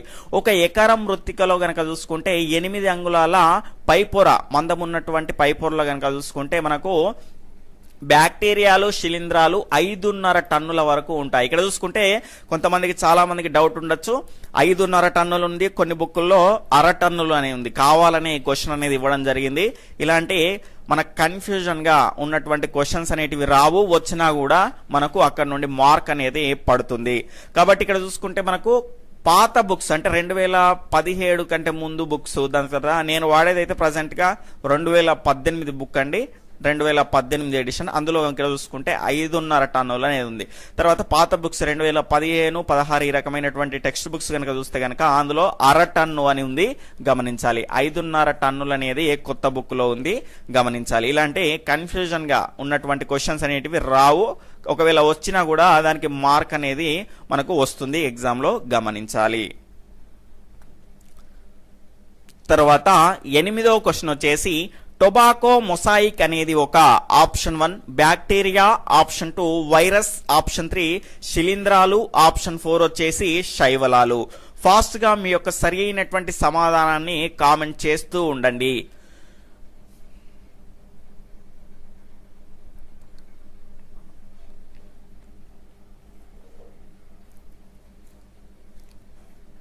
ఇక్కడ చూసుకుంటే దీని యొక్క సరి అయినటువంటి సమాధానం వచ్చేసి ఆప్షన్ 2 వైరస్ అండి. టొబాకో మొసాయిక్ అనేది ఒక వైరస్. గమనించాలి. తర్వాత 9వ క్వశ్చన్ వచ్చేసి క్రింది వాటిలో సరికానిది ఏది. ఇక్కడ చూసుకుంటే స్టేట్మెంట్ 1 సూక్ష్మ శైవలాలు జరిపేటువంటి కిరణజన్య సంయోగ క్రియ భూమి మీద జీవులకు చాలా అవసరం. తర్వాత స్టేట్మెంట్ 2 వచ్చేసి ఎందుకంటే వాతావరణంలోని ప్రాణవాయువులో సగభాగం ఇవే ఉత్పత్తి చేస్తాయి. ఇక్కడ ఏమడిగాము, సరి కానిది ఏది అని అడగడం జరిగింది. ఆప్షన్ 1 1,2, ఆప్షన్ 2 1 మాత్రమే, ఆప్షన్ 3 2 మాత్రమే, ఆప్షన్ 4 ఏది కాదు. ఫాస్ట్ గా మీ యొక్క సరి అయినటువంటి సమాధానాన్ని కామెంట్ చేస్తూ ఉండండి.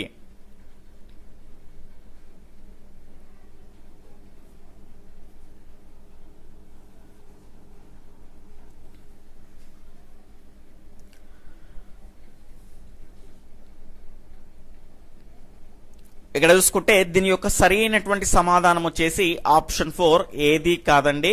మనకి ఇక్కడ చూసుకుంటే సరి కానిది అడిగాడు. ఇవి రెండు కూడా సరి అయినవే. సూక్ష్మ శైవలాలు మైక్రో ఆల్గేస్ జరిపేటువంటి కిరణజన్య సంయోగ క్రియ అనేది భూమి మీద జీవులకు చాలా అవసరం అండి. ఎందుకంటే వాతావరణంలో ఉండేటువంటి ప్రాణవాయువులో సగభాగం ఇవే ఉత్పత్తి చేస్తాయి కాబట్టి ఇవి జీవులకు చాలా అవసరమైనవిగా మనం చెప్పుకోవచ్చు. తర్వాత 10వ క్వశ్చన్ వచ్చేసి థియో మార్గరేట్ ఆఫ్ నమీబియాస్ అనేటువంటి బ్యాక్టీరియాను కనుగొన్నది ఎవరు? ఇక్కడ ఆప్షన్ 1 లీవెన్ హ్యాక్, option 2 hide and Schulz, option 3 Jonas Pak, option 4 వచ్చేసి ఆల్బర్ట్ సాబిన్. ఫాస్ట్ గా మీ యొక్క సరి అయినటువంటి సమాధానాన్ని కామెంట్ చేస్తూ ఉండండి.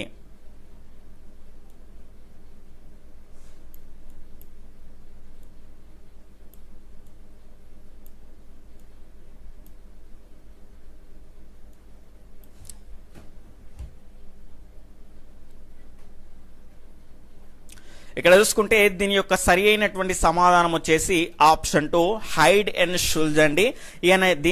ఇది కనిపెట్టినటువంటి బ్యాక్టీరియా యొక్క ప్రత్యేకత ఏంటి అంటే చాలా వరకు మనకు బ్యాక్టీరియాలను కంటితో చూడలేము, కానీ ఈయన కనిపెట్టినటువంటి ఈ బ్యాక్టీరియా యొక్క ప్రత్యేకత ఏంటి అంటే దీనిని కంటితో చూడగలిగేటువంటి బ్యాక్టీరియా మనం చెప్పుకోవచ్చు. ఇక్కడ చూసుకుంటే ఇది 0.75 mm పొడవు అనేది ఉండడం జరుగుతుంది, గమనించాలి.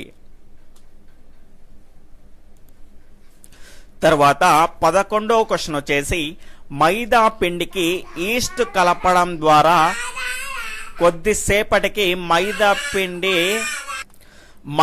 పిండికి ఈస్ట్ కలపడం ద్వారా కొద్దిసేపటికి మైదా పిండి ఉబ్బడానికి గల కారణం ఏమిటి? ఇక్కడ option 1 carbon dioxide, option 2 oxygen, option 3 nitrogen, option 4 వచ్చేసి ఏది కాదు. ఫాస్ట్ గా మీ యొక్క సరి అయినటువంటి సమాధానాన్ని కామెంట్ చేస్తూ ఉండండి.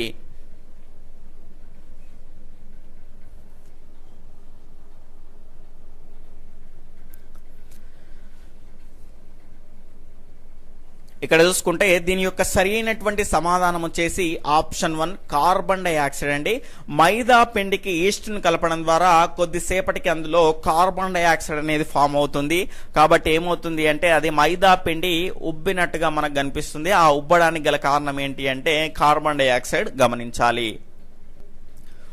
తర్వాత 12వ క్వశ్చన్ వచ్చేసి పెన్సిలిన్, టెట్రాసైక్లిన్, ఎరిథ్రోమైసిన్ అనేటువంటి యాంటీబయాటిక్స్ వేటి ద్వారా వచ్చే వ్యాధులను నివారించడానికి ఉపయోగపడతాయి? Option 1 bacteria, option 2 virus, option 3 శిలీంధ్రాలు, ఆప్షన్ 4 వచ్చేసి 1 and 2. ఫాస్ట్ గా మీ యొక్క సరి అయినటువంటి సమాధానాన్ని కామెంట్ చేస్తూ ఉండండి.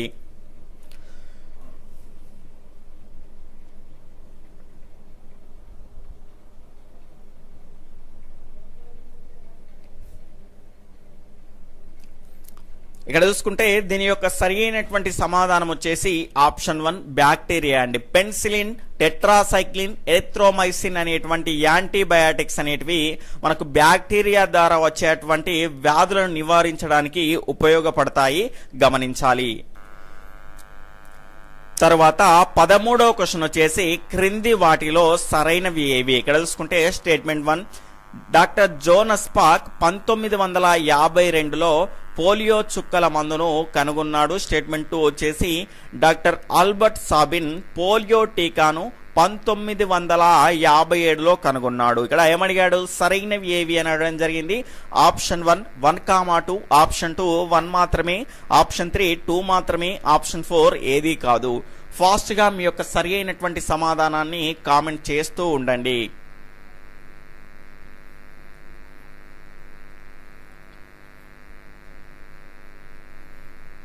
ఇక్కడ చూసుకుంటే దీని యొక్క సరి అయినటువంటి సమాధానం వచ్చేసి ఆప్షన్ 4 ఏది కాదండి.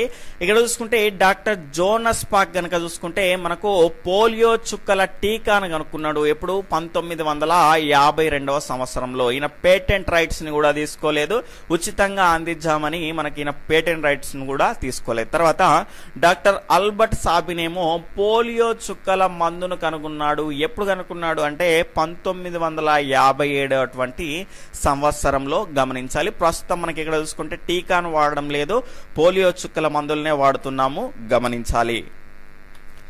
తర్వాత 14వ క్వశ్చన్ వచ్చేసి క్రింది వాటిలో సరికానిది ఏది? ఇక్కడ చూసుకుంటే స్టేట్మెంట్ 1, డాక్టర్ ఎల్లాప్రగడ సుబ్బారావు గారు టెట్రాసైక్లిన్ అనేటువంటి యాంటీబయాటిక్ ని కనిపెట్టారు. స్టేట్మెంట్ 2 వచ్చేసి ఇది బ్యాక్టీరియాలు కలగజేసేటువంటి టైఫాయిడ్, క్షయ, ప్లేగు వంటి అనేక వ్యాధులను నయం చేస్తుంది. ఇక్కడ చూసుకుంటే క్రింది వాటిలో సరికానిది అన్నాడు. ఆప్షన్ 1 1,2, ఆప్షన్ 2 1 మాత్రమే, ఆప్షన్ 3 2 మాత్రమే, ఆప్షన్ 4 ఏది కాదు. ఫాస్ట్ గా మీ యొక్క సరి అయినటువంటి సమాధానాన్ని కామెంట్ చేస్తూ ఉండండి.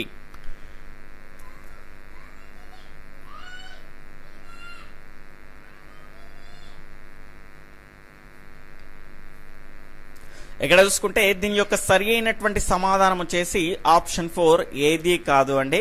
ఇక్కడ చూసుకుంటే డాక్టర్ ఎల్లాప్రగడ సుబ్బారావు గారు టెట్రాసైక్లిన్ అనేటువంటి యాంటీబయాటిక్ ని కనిపెట్టారు. ఇవి బ్యాక్టీరియాలు కలిగజేసేటువంటి టైఫాయిడ్, క్షయ, ప్లేగు వంటి అనేక వ్యాధులను నయం చేస్తుంది. ఇక్కడ సరి కానిది అన్నాడు. ఇవి రెండు కూడా సరి అయినవే కాబట్టి ఏది కాదు అనేది మన యొక్క సరి అయినటువంటి సమాధానం అవుతుంది. తర్వాత 15వ క్వశ్చన్ వచ్చేసి వ్యాక్సిన్ అనే పదము ఏ భాషా పదం నుండి ఉద్భవించింది? ఇక్కడ option 1 Latin, option 2 Greek, option 3 వచ్చేసి ఫ్రెంచ్, ఆప్షన్ 4 వచ్చేసి జర్మనీ. ఫాస్ట్ గా మీ యొక్క సరి అయినటువంటి సమాధానాన్ని కామెంట్ చేస్తూ ఉండండి.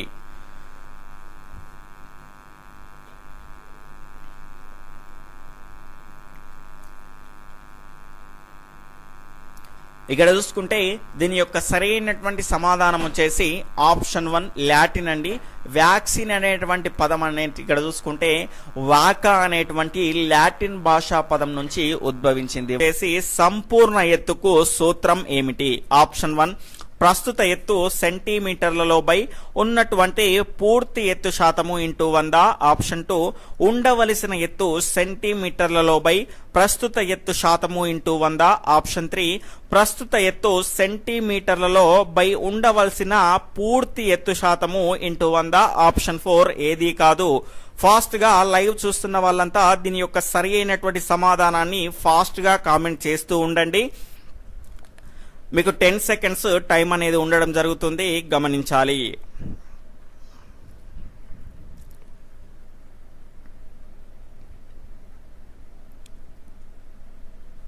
దీని యొక్క సరి అయినటువంటి సమాధానం వచ్చేసి ఆప్షన్ 3 అండి. ప్రస్తుత ఎత్తును సెంటీమీటర్లలో ఇక్కడ వేసేసుకొని దాని తర్వాత ఉండవలసిన పూర్తి ఎత్తు శాతాన్ని ఈ రకంగా క్రింద వేసుకొని దీనికి సంబంధించిన క్యాలిక్యులేషన్ పార్ట్ అనేది చేసేసి దాన్ని 100తో గుణిస్తే మనకి ఏమొస్తుంది అంటే సంపూర్ణ ఎత్తు అనేది వస్తుంది, గమనించాలి. తరువాత 2వ క్వశ్చన్ వచ్చేసి క్రింది వాటిలో సరైనవి ఏవి? ఆప్షన్ 1 అంతఃస్రావ గ్రంథులకు ప్రత్యేకమైనటువంటి నాళాలు ఉండవు. స్టేట్మెంట్ 2 వీటిని వినాల గ్రంథులు అంటారు. స్టేట్మెంట్ 3 ఇవి స్రవించే రసాయనాలను హార్మోన్స్ అంటారు. ఇక్కడ 4 వచ్చేసి లాంగర్ హన్స్ పుటికలు హార్మోన్స్ ను రక్తంలోకి విడుదల చేస్తాయి. ఆప్షన్ 1 1 2 3 మాత్రమే, ఆప్షన్ 2 1,2 మాత్రమే, ఆప్షన్ 3 వచ్చేసి 3,4 మాత్రమే, ఆప్షన్ 4 వచ్చేసి పైవన్నీ. ఫాస్ట్ గా లైవ్ చూస్తున్న వాళ్ళంతా దీని యొక్క సరి అయినటువంటి సమాధానాన్ని కామెంట్ చేస్తూ ఉండండి. చాలా మందికి లైవ్ చాట్ అనేది చేయడం రావట్లేదండి. ఇక్కడ చూసుకుంటే లైవ్ అనేది స్టార్ట్ అయినప్పుడు మనకి ఇక్కడ లైక్ డిస్లైక్ పక్కన లైవ్ చాట్ అనేటువంటి బటన్ మీకు కనిపిస్తుంది. దీన్ని క్లిక్ చేయగానే మనకు లైవ్ లో ఎంతమంది ఉన్నారు, వాళ్ళు ఏ రకంగా కామెంట్స్ చేస్తున్నారు అనేటివి మీరు చూడొచ్చు. అలా కాకుండా కింద కామెంట్ సెక్షన్ లో చేస్తున్నారు, కామెంట్ సెక్షన్ లో కాదు. ఇక్కడ లైవ్ చాట్ అనేటువంటి బటన్ క్లిక్ చేయండి, దాని ద్వారా మీరు లైవ్ లో పాల్గొనొచ్చు, గమనించాలి. ఇక్కడ చూసుకుంటే దీని యొక్క సరైనటువంటి సమాధానం వచ్చేసి ఆప్షన్ 4 పైవన్నీ అండి. ఇక్కడ చూసుకుంటే అంతఃస్రావ గ్రంథులకు ప్రత్యేకమైనటువంటి నాళాలు ఉండవు కాబట్టి వాటిని వినాల గ్రంథులు అంటారు. ఇవి స్రవించేటువంటి రసాయనాలను ఏమంటారు అంటే హార్మోన్స్ అంటారు. ఎగ్జాంపుల్ గా మనకు ఇన్సులిన్ మరియు గ్లూకాగాన్ గ్లైకోజన్ ను తీసుకోవచ్చు. దాని తర్వాత ఇందులో ఉన్నటువంటి లాంగర్ హన్స్ పుటికలు ఏం చేస్తాయి అంటే హార్మోన్స్ ను రక్తంలోకి విడుదలయ్యే విధంగా చూస్తాయి, గమనించాలి. ఇవన్నీ కూడా సరి అయినవే. తర్వాత మూడవ క్వశ్చన్ వచ్చేసి చిన్న పిల్లల్లో మరుగుజ్జుతనం పెద్దవారిలో సైమన్స్ అనే వ్యాధులను నియంత్రించే గ్రంథి ఏది? Option 1 master gland, option 2 thyroid గ్రంథి, ఆప్షన్ 3 అధివృక్క గ్రంథి, ఆప్షన్ 4 పార్శ్వ అorta గ్రంథి. ఫాస్ట్ గా మీ యొక్క సరి అయినటువంటి సమాధానాన్ని కామెంట్ చేస్తూ ఉండండి. ఇంకా ఎవరైనా వీడియోని లైక్ చేయకపోతే తప్పకుండా లైక్ చేయండి, ఎందుకంటే మీ నుంచి ఆశించేది కేవలం ఒక లైక్ షేర్ మాత్రమే, గమనించాలి.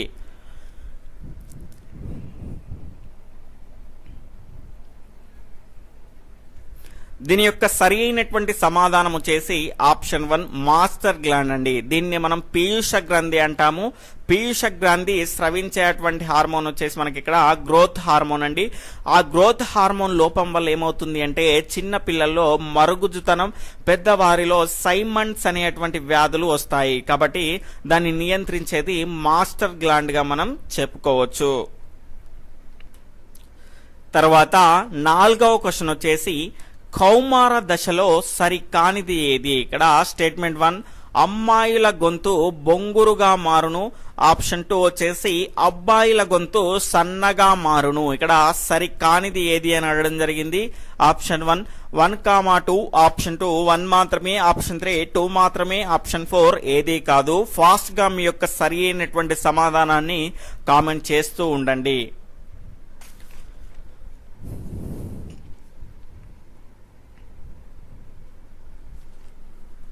దీని యొక్క సరి అయినటువంటి సమాధానం వచ్చేసి ఆప్షన్ 1, 1, 2 ఇవి రెండు కూడా సరి అయినవి కాదు.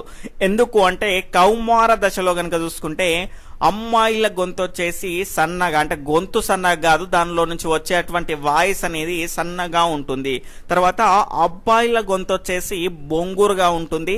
ఎందుకు అంటే హార్మోన్ల ప్రభావం వలన స్వరపేటికలో ఉన్నటువంటి మృదులాస్థికి అతికి ఉన్నటువంటి కండరాలు ఏమవుతాయి అంటే వదులుగా అవుతాయి. ఆ రకంగా అయినప్పుడు ఏమవుతుంది అంటే అందులో గాలి ప్రవేశించి శబ్దాలన్నిటివి బొంగురుగా బయటకు వస్తాయి, గమనించాలి. తర్వాత 5వ క్వశ్చన్ వచ్చేసి కౌమార దశలో ముఖంపై మొటిమలు రావడానికి గల కారణం? ఆప్షన్ 1 చెమట గ్రంథులు, ఆప్షన్ 2 తైల గ్రంథులు, ఆప్షన్ 3 1 and 2 అంటే చెమట గ్రంథులు మరియు తైల గ్రంథులు, ఆప్షన్ 4 ఏది కాదు. ఫాస్ట్ గా మీ యొక్క సరి అయినటువంటి సమాధానాన్ని కామెంట్ చేస్తూ ఉండండి.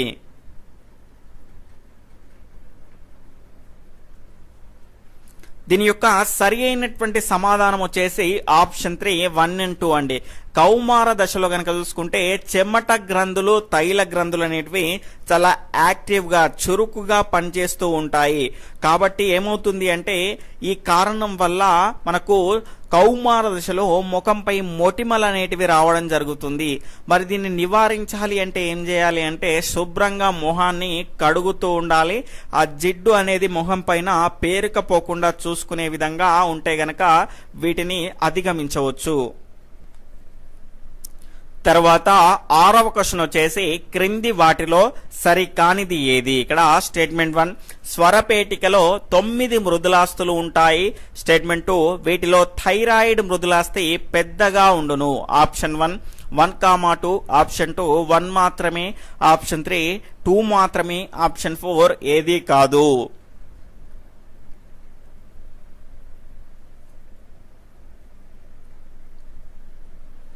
ఇక్కడ దీని యొక్క సరి అయినటువంటి సమాధానం వచ్చేసి ఆప్షన్ 4 ఏది కాదు అండి. ఎందుకు అంటే ఇవి రెండు కూడా సరి అయినవి. స్వరపేటికలో మొత్తం 9 మృదులాస్తులు ఉంటాయి. వీటిలో థైరాయిడ్ మృదులాస్థి అనేది పెద్దగా ఉంటుంది. ఇది బయటికి చొచ్చుకొని ఈ రకంగా మనకు రావడం ద్వారానే ఆడమ్స్ ఆపిల్ అనేటువంటి నిర్మాణం అనేది మనకు గొంతు భాగంలో కనిపిస్తుంది, గమనించాలి. తర్వాత 7వ క్వశ్చన్ వచ్చేసి విడుదలైనటువంటి అండము ఫాలోపియన్ నాళంలో ప్రవేశించడానికి సహకరించే హార్మోన్ ఏది? Option 1 FSH, option 2 LH, option 3 GH, option 4 నన్. ఫాస్ట్ గా మీ యొక్క సరి అయినటువంటి సమాధానాన్ని కామెంట్ చేస్తూ ఉండండి.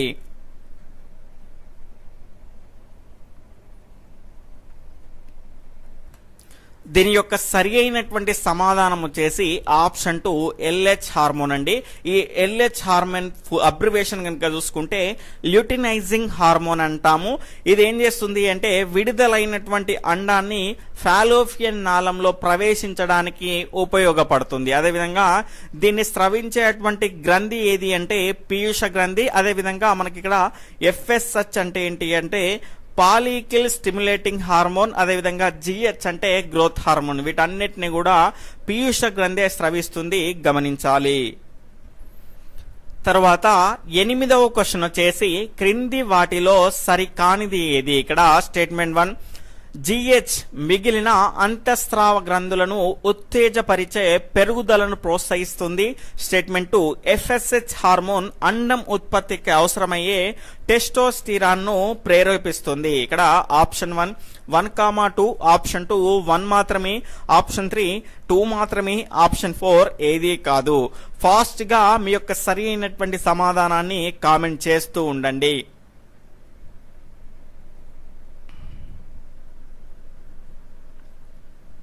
ఇక్కడ దీని యొక్క సరి అయినటువంటి సమాధానం వచ్చేసి ఆప్షన్ 3 2 మాత్రమే. ఇక్కడ జాగ్రత్తగా గమనిస్తే గ్రోత్ హార్మోన్ ఏం చేస్తుంది అంటే మిగిలినటువంటి అంతఃస్రావ గ్రంథులను ఉత్తేజపరిచి పెరుగుదలను ప్రోత్సహించే విధంగా గ్రోత్ హార్మోన్ అనేది చూపిస్తుంది, దాని యొక్క విధిని నిర్వహిస్తుంది.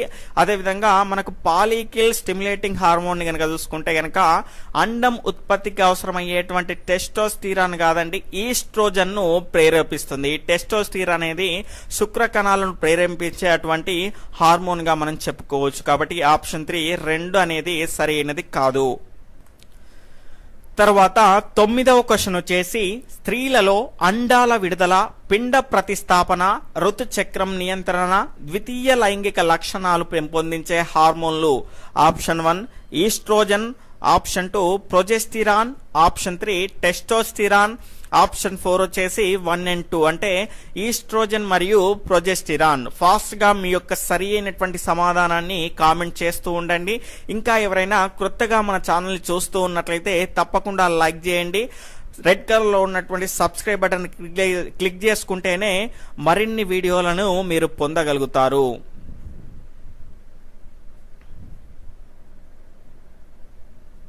ఇక్కడ దీని యొక్క సరి అయినటువంటి సమాధానం వచ్చేసి ఆప్షన్ 4 1 and 2 అండి.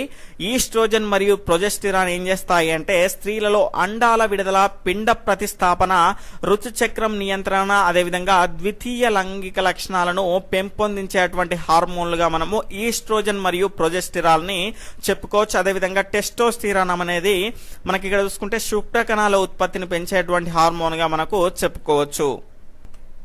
తర్వాత 10వ క్వశ్చన్ క్రింది వాటిని జతపరచుము. నేను దీన్ని జతపరిచేలో నాకంటే ముందు మీరే జతపరుస్తారు అని ఆశిస్తున్నాను. ఇక్కడ మొదటిది ముష్కాలు. ముష్కాలు ఏం చేస్తాయండి? శుక్ర కణాలను ఉత్పత్తి చేస్తాయి. కాబట్టి ఇక్కడ ఏమొస్తుంది? బి అనేది వస్తుంది. తర్వాత అధివృక్క గంధి. అధివృక్క గంధి ఏం చేస్తుంది? ఎడ్రినలిన్ అనేటువంటి హార్మోన్ ని స్రవిస్తుంది. ఇది ఉద్వేగాలను నియంత్రించేటువంటి హార్మోన్ గా మనం చెప్పుకోవచ్చు. ఇక్కడ చూసుకుంటే సి అనేది వస్తుంది. రజస్వల అంటే మొదటి ఋతు చక్రం, కాబట్టి ఇక్కడ డి అనేది వస్తుంది. పీయూష గ్రంథి ఏం చేస్తుంది? గ్రోత్ హార్మోన్ ని స్రవిస్తుంది, కాబట్టి ఇక్కడ ఏమొస్తుంది? ఏ అనేది వస్తుంది. బీసీడిఏ అనేది ఎక్కడ ఉందండి? బీసీడిఏ అనేది ఆప్షన్ 2 లో ఉంది, కాబట్టి ఆప్షన్ 2 అనేది సరి అయినటువంటి సమాధానం. తర్వాత 11వ క్వశ్చన్ వచ్చేసి ప్రమాదం అంచున ఉన్న జీవజాతులను గురించిన జాబితాను ఎప్పటికప్పుడు సమాచారంగా విడుదల చేసేవి. Option 1 IUCN, option 2 ZSL, option 3 CNI, option 4 వచ్చేసి 1 and 2. ఫాస్ట్ గా మీ యొక్క సరి అయినటువంటి సమాధానాన్ని కామెంట్ చేస్తూ ఉండండి.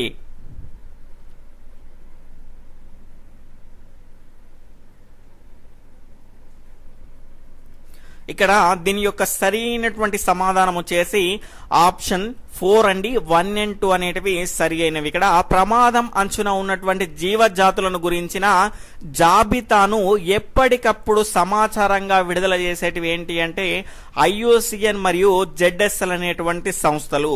IUCN అంటే ఏమిటి అంటే international union for conservation of nature, అంతర్జాతీయ ప్రకృతి సంరక్షణ సంఘము.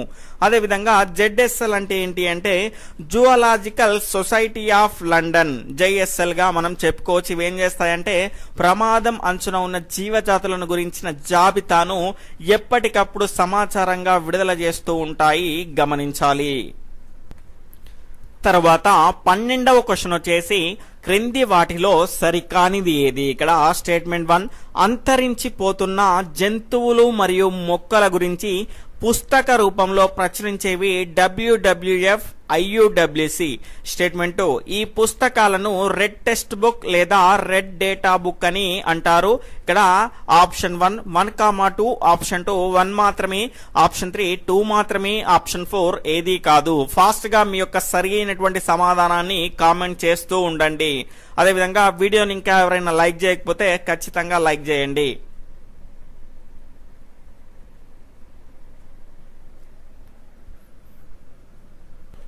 ఇక్కడ దీని యొక్క సరి అయినటువంటి సమాధానం వచ్చేసి ఆప్షన్ 4 ఏది కాదండి. ఎందుకంటే ఇవి రెండు కూడా సరి అయినవే. ఇక్కడ రెడ్ లిస్ట్ బుక్ అండి, టెక్స్ట్ బుక్ అనబడింది. ఇక్కడ అంతరించిపోతున్నటువంటి జంతువులు మరియు మొక్కల గురించి పుస్తక రూపంలో ప్రచురించేవేమో WWF, దాని తర్వాత IUWC. ఇక్కడ చూసుకుంటే WWF యొక్క ఫుల్ ఫామ్ కనుక చూసుకుంటే వరల్డ్ వైడ్ లైఫ్ ఫెడరేషన్, ప్రపంచ వన్యప్రాణుల సమాఖ్య. దాని తర్వాత అంతర్జాతీయ వన్యప్రాణుల సంరక్షణ సంఘం IUWC యొక్క ఫుల్ ఫామ్ కనుక చూసుకుంటే international union for wild life conservation. ఈ రకంగా మనం దీని యొక్క అబ్జర్వేషన్ ని పూర్తి అబ్రివేషన్ ని చెప్పుకోవచ్చు. ఇక్కడ చూసుకుంటే ఇవి ఏం చేస్తాయి అంటే ఇంతకు ముందు ఉన్నటువంటి IUCN అదేవిధంగా ZSL కు దానికి తేడా ఏంటి అంటే అవి ఏం చేస్తాయి అంటే ప్రమాదం అంచున్న వాటికి సంబంధించినటువంటి సమాచారాన్ని ఒక బులెటిన్ ని రిలీజ్ చేస్తుంటాయి. ఇవి అలా కాకుండా ప్రమాదం అంచులో ఉన్న వాటిని అదేవిధంగా అంతరించిపోతున్న వాటిని చాలా రకమైనటువంటి మొక్కలు జంతువులు ఆ రకమైనటువంటి అన్నింటినీ కూడా పుస్తక రూపంలో ప్రచురిస్తుంది. దాన్ని ఏమంటారంటే ఆ పుస్తకాన్ని రెడ్ లిస్ట్ బుక్ లేదా రెడ్ డాటా బుక్ అంటారు. ఈ WWF IUWC చేసేటువంటి పనేమో ఇది, దాని తర్వాత IUCN తర్వాత ZSL చేసేటువంటి పనేమో అది, గమనించాలి.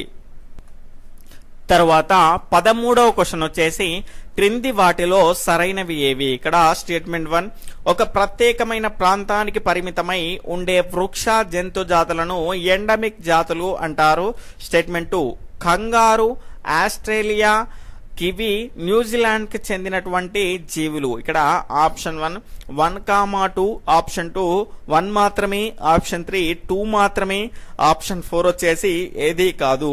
ఫాస్ట్ గా మీ యొక్క సరి అయినటువంటి సమాధానాన్ని కామెంట్ చేస్తూ ఉండండి.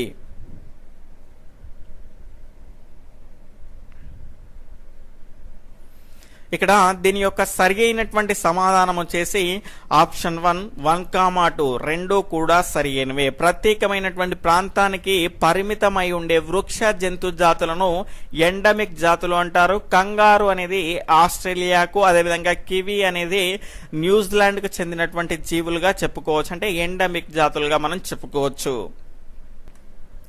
తర్వాత 14వ క్వశ్చన్ వచ్చేసి అంతరించిపోయే ప్రమాదం ఉన్న మొక్కల్లో లేనిది ఏది? ఇక్కడ ఆప్షన్ 1 ఆర్కిడ్స్, ఆప్షన్ 2 గంధం చెట్టు, ఆప్షన్ 3 సర్ఫగంధి, ఆప్షన్ 4 వచ్చేసి సైకస్.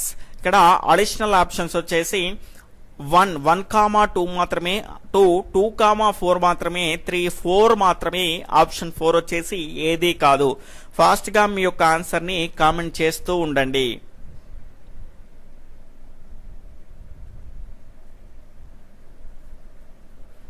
ఇక్కడ దీని యొక్క సరైనటువంటి సమాధానం వచ్చేసి ఆప్షన్ 4 ఏది కాదండి. ఎందుకు అంటే గనక ఇక్కడ ఆర్కిడ్స్, గంధం చెట్టు, తర్వాత సర్ఫగంధి, సైకస్ ఇవన్నీ కూడా అంతరించిపోయే ప్రమాదంలో ఉన్నటువంటి మొక్కలే, గమనించాలి. ఇక్కడ లేనిది అన్నాం కాబట్టి ఏది కాదు అనేది దీని యొక్క రైట్ ఆన్సర్ అవుతుంది. తర్వాత 15వ క్వశ్చన్ వచ్చేసి క్రింది వాటిలో సరికానిది ఏది? ఇక్కడ స్టేట్మెంట్ 1, 1972లో టైగర్ ప్రాజెక్టును ప్రారంభించారు. స్టేట్మెంట్ 2, ప్రస్తుతానికి మన దేశంలో 50 పులి సంరక్షణ కేంద్రాలు ఉన్నాయి. స్టేట్మెంట్ 3, 1973లో 2000 పులులు ఉండగా ప్రస్తుతం 3800 దాకా పెరిగాయి. స్టేట్మెంట్ 4 వచ్చేసి ప్రపంచ జనాభాలో దాదాపు 80% పులులు మన దేశంలో ఉన్నాయి. ఫాస్ట్ గా దీని యొక్క సరి అయినటువంటి సమాధానాన్ని కామెంట్ చేస్తూ ఉండండి.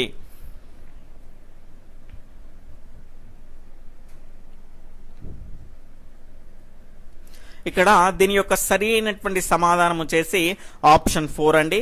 ప్రపంచ జనాభాలో దాదాపు 80% కాదండి 60% పులులు మాత్రమే మన దేశంలో ఉన్నాయి. మన దేశం అంటే భారతదేశం. ఇక్కడ చూసుకుంటే క్రింది వాటిలో సరి కానిది అని అడగడం జరిగింది. ఇది ఒకటి మాత్రమే సరికాదు, మిగిలినవన్నీ కూడా సరైనవి. ఇక్కడ ప్రస్తుతానికి మన దేశంలో 50 పులి సంరక్షణ కేంద్రాలు ఉన్నాయండి. కొన్ని పుస్తకాల్లో కనుక చూసుకుంటే 27 అని ఉన్నది, కానీ అది సరి అయినది కాదు. మీరు నెట్ లో సెర్చ్ చేసుకున్నా కూడా మనకు 50 పులుల సంరక్షణ కేంద్రాలు వస్తాయి, గమనించాలి. 1973లో 2000 పులులు ఉండగా ప్రస్తుతం 3800 దాకా పెరిగాయి. ఇప్పుడు కౌంట్ చేయలేదు, కానీ ఇప్పుడు ఇంకా పెరిగి ఉండొచ్చు. ఎందుకంటే ఈ రకమైనటువంటి టైగర్ ప్రాజెక్ట్ ని నిర్వహించి వాటిని సంరక్షించడం ద్వారా ఈ రకంగా పుల్ల సంఖ్య అనేది గణనీయంగా పెరిగింది. తర్వాత 16వ క్వశ్చన్, తేలి నీలాపురం పక్షుల సంరక్షణ కేంద్రం ఎక్కడ ఉంది? Option 1 Chittoor, option 2 Srikakulam, option 3 పశ్చిమ గోదావరి, ఆప్షన్ 4 నెల్లూరు. ఫాస్ట్ గా మీ యొక్క సరైనటువంటి సమాధానాన్ని కామెంట్ చేస్తూ ఉండండి.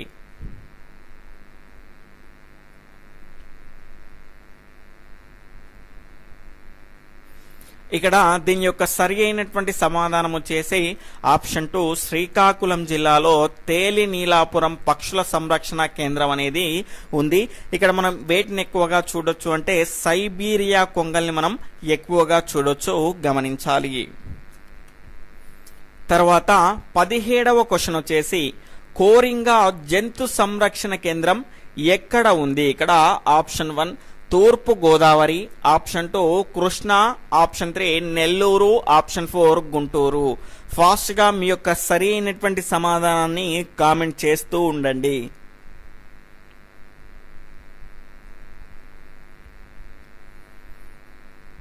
ఇక్కడ దీని యొక్క సరి అయినటువంటి సమాధానం వచ్చేసి ఆప్షన్ 1 తూర్పు గోదావరి జిల్లాలో కోరింగా జంతు సంరక్షణ కేంద్రం అనేది ఉంది. అదేవిధంగా ఇందులో కనుక చూసుకుంటే సీగల్స్, స్టాక్స్, హెరాన్స్, అదేవిధంగా బాతులను చూడొచ్చు. తర్వాత 18వ క్వశ్చన్ వచ్చేసి ఎకో విల్సన్ ప్రకారం ప్రపంచం అంతటా సంవత్సరానికి ఎన్ని జాతులు అంతరించిపోతున్నాయి? Option 1 10,000, option 2 27, option 3 1000, option 4 1 and 2. Fast గా మీ యొక్క సరి అయినటువంటి సమాధానాన్ని కామెంట్ చేస్తూ ఉండండి.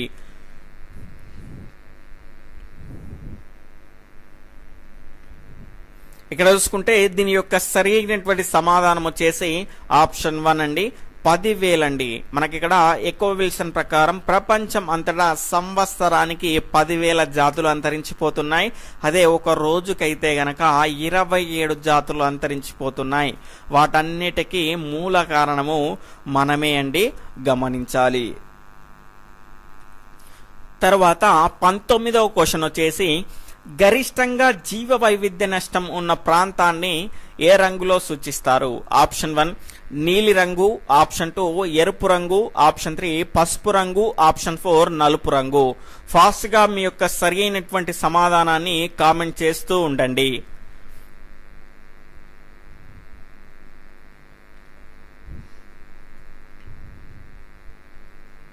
ఇక్కడ దీని యొక్క సరి అయినటువంటి సమాధానం వచ్చేసి ఆప్షన్ 1 నీలి రంగు అండి. చాలా మంది రెడ్ కలర్ అనుకొని ఉండొచ్చు, ఎందుకంటే ఇక్కడ మనకు గరిష్టంగా జీవ వైవిధ్యం ఉన్నటువంటి నష్టం ఉన్నటువంటి ప్రాంతాన్ని నీలి రంగులో చూపిస్తారు. మనకి ఇక్కడ పేజ్ నెంబర్ 97లో కనుక చూసుకుంటే అంతర్జాతీయ జీవ వైవిధ్య సదస్సు COP 2012 హైదరాబాద్ లో జరిగినటువంటి కాన్ఫరెన్స్ ఆఫ్ పార్టీస్ తీర్మానాల ప్రకారం కనుక చూసుకుంటే గరిష్టంగా జీవ వైవిధ్యం నష్టం ఉన్నటువంటి ప్రాంతాన్ని ఏ రంగులో సూచించడం జరిగింది అంటే నీలి రంగులో సూచించడం జరిగింది. వచ్చేసి ఏజీ టాన్స్లీ అనే శాస్త్రవేత్త ఎకోసిస్టమ్ అనే పదాన్ని మొదటిసారిగా ఎప్పుడు ఉపయోగించారు? Option 1 1953, option 2 1935, option 3 1936, option 4 1954. మీకు ఆన్సర్ చేయడానికి 10 సెకండ్స్ టైం ఉంటుందండి. ఫాస్ట్ గా లైవ్ చూస్తున్న వాళ్ళంతా వీడియోని లైక్ చేస్తూ దీని యొక్క సరి అయినటువంటి సమాధానాన్ని ఫాస్ట్ గా కామెంట్ చేస్తూ ఉండండి.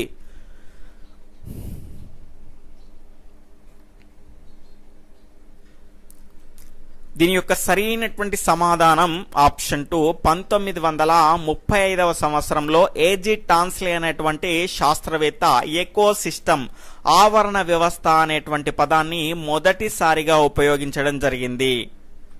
తర్వాత రెండవ క్వశ్చన్ వచ్చేసి క్రింది వాటిలో సరైనవి ఏవి? ఇక్కడ స్టేట్మెంట్ 1 ఆహారపు గొలుసులో 3 స్థాయిలు ఉంటాయి. స్టేట్మెంట్ 2 మొదటి స్థానంలో ప్రొడ్యూసర్స్ ఉంటాయి. స్టేట్మెంట్ 3 మూడవ స్థాయిలో కన్జ్యూమర్స్ ఉంటాయి.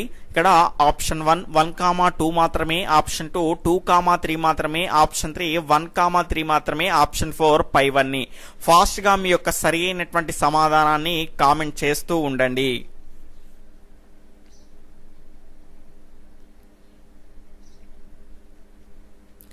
ఇక్కడ దీని యొక్క సరి అయినటువంటి సమాధానం ఆప్షన్ 1 1,2 మాత్రమే సరైనవి, మూడవది సరి అయినది కాదు. ఎందుకు అంటే ఆహారపు గొలుసులో 3 స్థాయిలు ఉంటాయి. అందులో మొదటి స్థాయిలో కనుక చూసుకుంటే ఉత్పత్తిదారులు ఉంటాయి.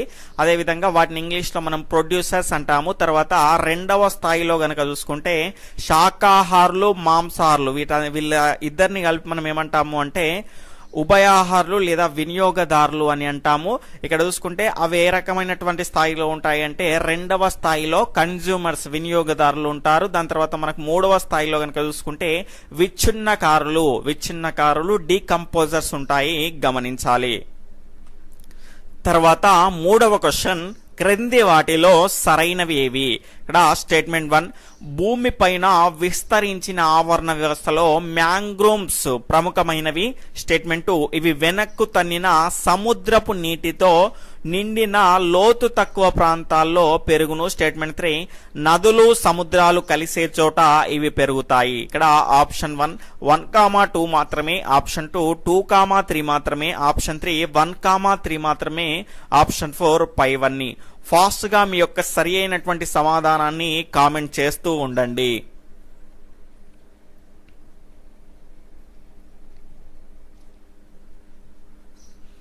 ఇక్కడ దీని యొక్క సరి అయినటువంటి సమాధానం వచ్చేసి ఆప్షన్ 4 పైవన్నీ అండి. ఎందుకంటే భూమిపైన విస్తరించిన ఆవరణ వ్యవస్థలో మ్యాంగ్రోవ్స్ అనేటివి చాలా ప్రముఖమైనవి. ఎందుకంటే సముద్ర జీవులకు ఆహారంగా మరియు ఇవి నర్సరీలుగా చాలా ఎక్కువగా ఉపయోగపడతాయి. అదేవిధంగా ఇవి ఎక్కడ ఉంటాయంటే ఇవి వెనక్కు తన్నినటువంటి సముద్రపు నీటిలో, సముద్రం అనేది వెనక్కి ఇక్కడ నీడ అనేది రకంగా వస్తుంది కదా, ఆ రకంగా వచ్చినప్పుడు ఆ రకమైన నీటిలో నిండినటువంటి లోతు తక్కువ ప్రాంతాల్లో ఉన్నటువంటి ఆ ప్రాంతాల్లో మనకు ఈ రకమైనటువంటి మ్యాంగ్రోవ్స్ పెరుగుతాయి. అదేవిధంగా నదులు సముద్రాలు కలిసే చోట ఈ మ్యాంగ్రోవ్స్ అనేటివి పెరుగుతాయి. పూర్తి సమాచారాన్ని నెక్స్ట్ క్వశ్చన్ లో తెలుసుకుందాం. తర్వాత 4వ క్వశ్చన్ మ్యాంగ్రోవ్స్ యొక్క లక్షణాలలో లేనిది. ఇక్కడ స్టేట్మెంట్ 1 వీటికి కావలసినటువంటి పోషకాలను భూమి పొరల్లో నుంచి భూమి పొరల్లోని మంచి నీటి నుండి మరియు సముద్రంలోని ఉప్పు నీటి నుండి గ్రహిస్తాయి. స్టేట్మెంట్ 2 ఇవి సముద్ర జీవులకు ముఖ్యమైన ఆహారంగా మరియు నర్సరీలుగా ఉపయోగపడతాయి. ఇక్కడ లక్షణాలలో లేనిది ఏది అని అడగడం జరిగింది. ఆప్షన్ 1 1,2, ఆప్షన్ 2 1 మాత్రమే, ఆప్షన్ 3 2 మాత్రమే, ఆప్షన్ 4 ఏది కాదు. ఫాస్ట్ గా మీ యొక్క ఆన్సర్ ని కామెంట్ చేస్తూ ఉండండి. ఇంకా ఎవరైనా వీడియోని లైక్ చేయకపోతే తప్పకుండా లైక్ చేయండి.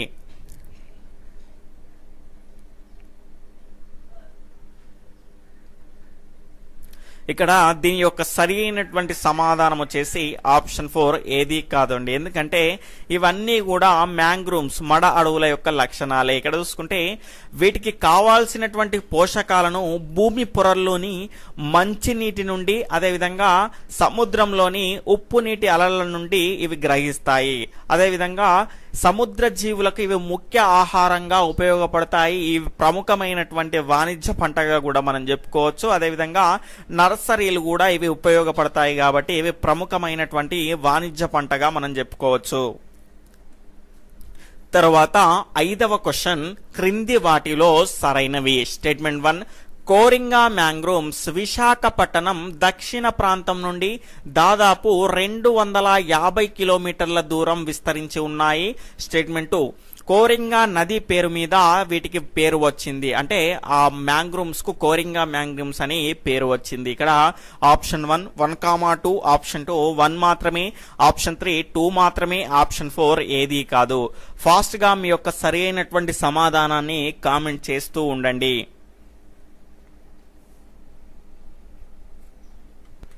దీని యొక్క సరి అయినటువంటి సమాధానం ఆప్షన్ 3 2 మాత్రమే సరైనది, మొదటిది సరైనది కాదు. ఇక్కడ కోరింగా మ్యాంగ్రూవ్స్ కోరింగా మడ అడవులు ఎక్కడుంటాయి అంటే కాకినాడ దక్షిణ సముద్ర తీరంలో విశాఖపట్నం దక్షిణ ప్రాంతం నుండి దాదాపుగా 250 కిలోమీటర్లు కాదండి 150 కిలోమీటర్ల దూరం విస్తరించి ఉన్నాయి.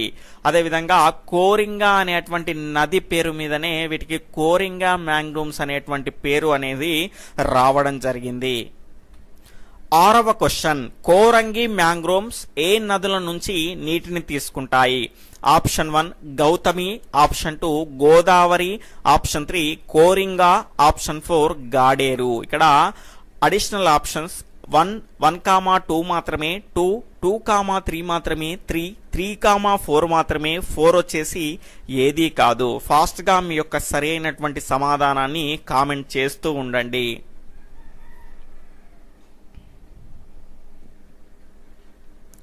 దీని యొక్క సరి అయినటువంటి సమాధానం వచ్చేసి ఆప్షన్ 3 3,4 అండి. ఎందుకు అంటే కోరంగి మ్యాంగ్రూవ్స్ అనేది ఏ నది పేరు మీదుగా వచ్చింది? కోరింగా అనేటువంటి నది పేరు మీదనే వచ్చింది. ఇక్కడ చూసుకుంటే గౌతమి గోదావరి ఉపనదులైనటువంటి కోరింగా మరియు గాడేరు నదుల నుంచి ఇవేం చేస్తాయి అంటే మంచి నీటిని తీసుకుంటాయి. అదేవిధంగా కాకినాడ దక్షిణ సముద్ర తీరం నుంచి ఇక్కడ చూసుకుంటే ఉప్పు నీటిని దానిలో నుంచి మంచి నీటిని వీటిలో నుంచి సముద్ర తీరంలో నుంచి ఉప్పు నీటిని తీసుకొని దానిలోని పోషకాలను ఇవి సమృద్ధి పరుచుకుంటాయి. కాబట్టి ఆ రకంగా కోరింగా నది పేరు మీద కోరింగా మ్యాంగ్రూవ్స్ అని పేరు వచ్చింది. తర్వాత 7వ క్వశ్చన్ ఈ క్రింది వాటిలో ఉత్పత్తిదారులు కానివి ఏవి? ఇక్కడ option 1 spirogyra, option 2 euglena, option 3 oscillatoria, option 4 detritus. Fast గా మీ యొక్క సరైనటువంటి సమాధానాన్ని కామెంట్ చేస్తూ ఉండండి.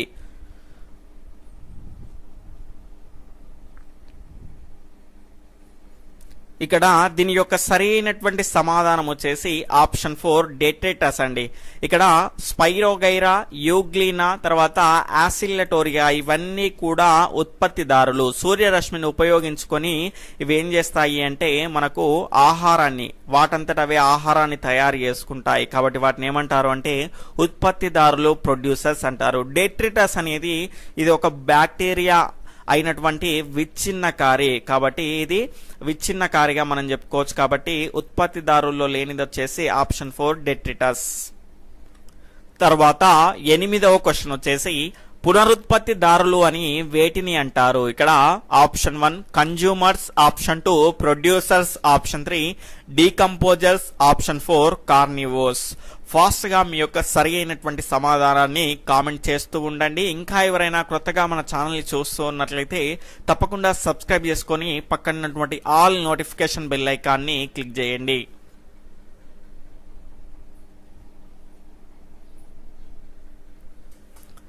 ఇక్కడ దీని యొక్క సరి అయినటువంటి సమాధానం వచ్చేసి ఆప్షన్ 3 డీకంపోజర్స్. ఇక్కడ మనకెందుకు ఈ డీకంపోజర్స్ ని పునరుత్పత్తిదారులు అని అంటారు అంటే మనకు 3వ స్థాయిలో ఉండేటివి ఏంటి అంటే విచ్ఛిన్నకారులు. ఇవి జంతువులు మొక్కలు విసర్జించినటువంటి వ్యర్థ పదార్థాల నుండి కానీ అదేవిధంగా వాటి నిర్జీవ పదార్థాల నుండి కానీ ఆహారాన్ని సేకరిస్తాయి. అదేవిధంగా వీటిని కుళ్ళింప చేయడం ద్వారా నేలకు పోషకాలను అందిస్తాయి. ఈ రకంగా పోషకాలను నేలకు అందించడం ద్వారా మళ్ళీ నేల నుంచి మొక్కలు ఆ పోషకాలను తీసుకుంటాయి. కాబట్టి వీటిని ఏమంటారు అంటే పునరుత్పత్తిదారులు అంటారు, గమనించాలి. తర్వాత 9వ క్వశ్చన్ వచ్చేసి క్రింది వాటిలో వినియోగదారులకు చెందనిది. ఇక్కడ ఆప్షన్ 1 పీతలు, option 2 daphnia, option 3 hydra, option 4 ulothrix. Fast గా మీ యొక్క సరి అయినటువంటి సమాధానాన్ని కామెంట్ చేస్తూ ఉండండి.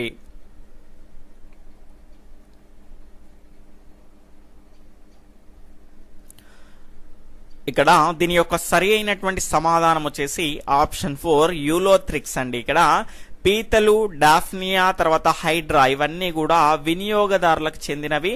మనకు ఆహారపు గొలుసులో 2వ స్థాయిలో కనుక చూసుకుంటే వినియోగదారులు ఉంటాయండి. ఈ వినియోగదారులకు ఇక్కడ వినియోగదారులో మాంసాహారులు, శాకాహారులు రెండూ ఉంటాయి వినియోగదారులు. అదేవిధంగా మనకి ఇక్కడ చూసుకుంటే పీతలు, డాఫ్నియా, హైడ్రా ఇవన్నీ కూడా వినియోగదారులకు చెందినవి. అదేవిధంగా యూలోథ్రిక్స్ అనేటివి ఉత్పత్తిదారులకు అంటే సూర్యరశ్మిని ఉపయోగించుకొని సొంతంగా ఆహారాన్ని తయారు చేసుకునేటువంటి మొక్కలు, శైవలాలకు చెందినటువంటి యూలోథ్రిక్స్. తర్వాత 10వ క్వశ్చన్ వచ్చేసి క్రింది వాటిలో సరైనవి ఏవి. ఇక్కడ స్టేట్మెంట్ 1 భూభాగంలో దాదాపు 17% మేర అడవులున్నాయి. స్టేట్మెంట్ 2 ఈ ప్రాంతంలో సగటు వర్షపాతం 23 మిల్లీమీటర్ల కన్నా తక్కువ. ఆప్షన్ 1 1,2, ఆప్షన్ 2 1 మాత్రమే, ఆప్షన్ 3 2 మాత్రమే, ఆప్షన్ 4 ఏది కాదు. ఫాస్ట్ గా మీ యొక్క సరి అయినటువంటి సమాధానాన్ని కామెంట్ చేస్తూ ఉండండి.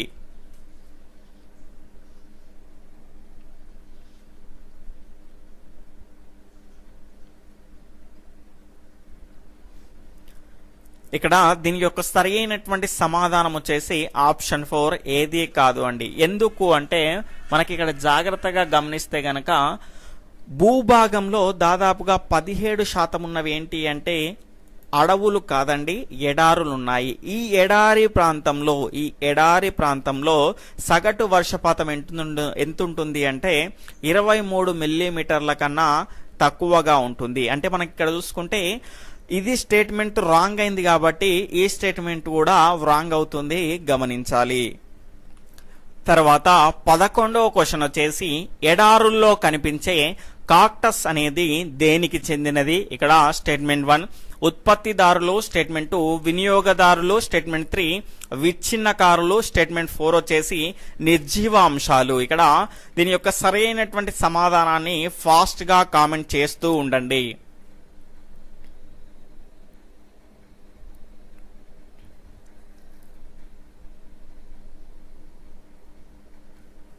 దీని యొక్క సరి అయినటువంటి సమాధానం వచ్చేసి ఆప్షన్ 1 ఉత్పత్తిదారులు అండి. ఇక్కడ ఎడారుల్లో కనిపించేటువంటి కాక్టస్ అంటే ఏమిటి అంటే బ్రహ్మజముడు అండి. బ్రహ్మజముడు లాంటి మొక్కల్లో ఏ రకంగా ఉంటుంది అంటే కాండాలనేటివి రసభరితంగా ఉండి నీటిని నిల్వ చేసుకుంటాయి. ఇవి ఏం చేస్తాయి అంటే వీటికి నీరు దొరకనప్పుడు ఇందులోని నీటిని అవి వినియోగించుకుంటాయి. అదేవిధంగా ఇవి నీటిని కోల్పోకుండా ఉండడానికి వాటికి ఏ రకమైనటువంటి నిర్మాణాలు ఉంటాయి అంటే కాండాలు, పత్రాలు మందంగా ఉండి ముళ్ళుల మాదిరిగా వాటికి బయటకు వస్తూ ఉంటాయి. దాని ద్వారా నీటిని ఎక్కువగా కోల్పోకుండా అవి ఏం చేస్తాయి అంటే ఆపుకోగలుగుతాయి.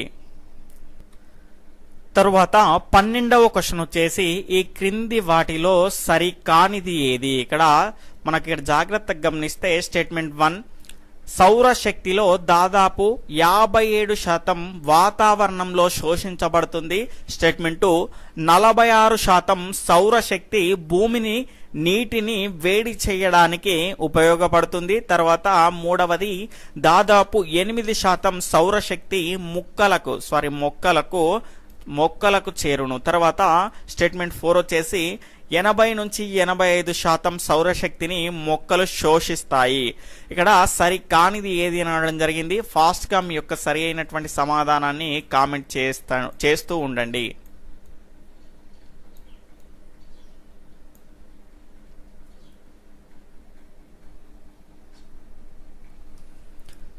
దీని యొక్క రైట్ ఆన్సర్ వచ్చేసి ఆప్షన్ 2 అండి. 46% కాదండి, 36% మాత్రమే సౌరశక్తి భూమిని తర్వాత నీటిని వేడి చేసి నీటిని ఆవిరి చేయడానికి ఉపయోగపడుతుంది. ఇక్కడ సౌరశక్తిలో దాదాపు 57% వాతావరణంలో శోషించబడుతుంది. ఆ సౌరశక్తి కేవలం మనకు 57% వాతావరణంలో శోషించబడుతుంది. ఆ రకంగా శోషించడం ద్వారా వచ్చినటువంటి శక్తిలో 46% కాదండి, 36% సౌరశక్తి మనకు భూమిని తర్వాత నీటిని వేడి చేయడానికి ఉపయోగపడుతుంది. అందులో మనకి ఇక్కడ చూసుకుంటే కేవలం 8% మాత్రమే సౌరశక్తి మొక్కలకు చేరుతుంది.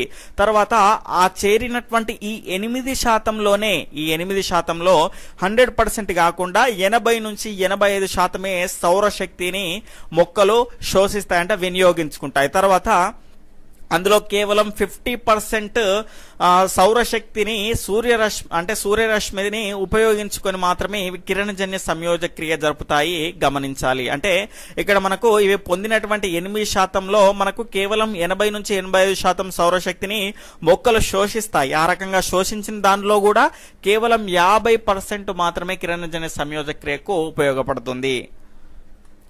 తర్వాత 13వ క్వశ్చన్ వచ్చేసి క్రింది వాటిలో సరికానిది. ఇక్కడ ఆప్షన్ 1 ఒరైజా సటైవా ఆసియా ఖండం. Statement 2 ఒరైజా గ్లబెర్రిమా America. Option 3 ఒరైజా గ్లుమపాటిలా Africa. Option 1 1,2. Option 2 2,3. Option 3 మాత్రమే. ఆప్షన్ 4 ఏది కాదు.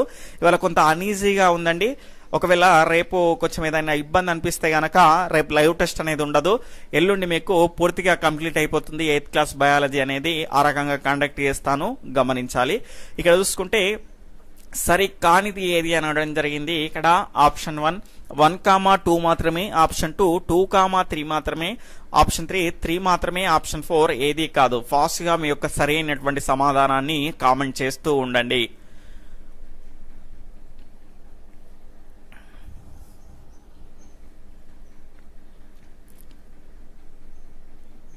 ఇక్కడ దీని యొక్క సరైనటువంటి సమాధానం వచ్చేసి ఆప్షన్ 2 2,3 అనేటివి సరైనవి కాదు. ఎందుకంటే లిన్నేయస్ అనేటువంటి శాస్త్రవేత్త వారికి ఒరైజా అనేటువంటి పేరు పెట్టాడు. దాన్ని వివిధ ప్రాంతాల్లో వివిధ రకాల పేర్లతో పిలుస్తూ ఉంటారు. ఇక్కడ ఒరైజా సటేవా అనేది ఆసియా ఖండానికి చెందింది. అదేవిధంగా ఒరైజా గ్లబెర్రిమా అనేది ఆఫ్రికా ఖండానికి చెందింది. అదేవిధంగా ఒరైజా గ్లుమపాటిలా అనేది అమెరికా సంబంధించినటువంటి వరి వంగడం. కాబట్టి 2, 3 అనేది సరైనది కాదు. తర్వాత 14వ క్వశ్చన్ క్రింది వాటిలో సరైనవి ఏవి. ఇక్కడ స్టేట్మెంట్ 1 జొన్న కందులు వంటి పంటలు పండడానికి 100 రోజులు అంతకంటే ఎక్కువ సమయం పడుతుంది. స్టేట్మెంట్ 2 పెసలు మినమా వంటి పంటలు పండడానికి 180 రోజులు అంతకంటే ఎక్కువ సమయం పడుతుంది.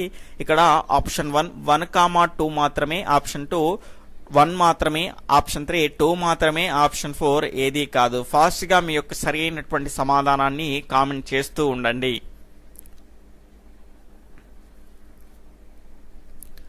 ఇక్కడ దీని యొక్క సరైనటువంటి సమాధానం వచ్చేసి ఆప్షన్ 4 ఏది ఇక్కడ సరి అయినవి అని అనడం జరిగింది కాబట్టి ఆప్షన్ 4 ఏది కాదండి. ఎందుకంటే ఇవి 2 కూడా సరి అయినవి కాదు.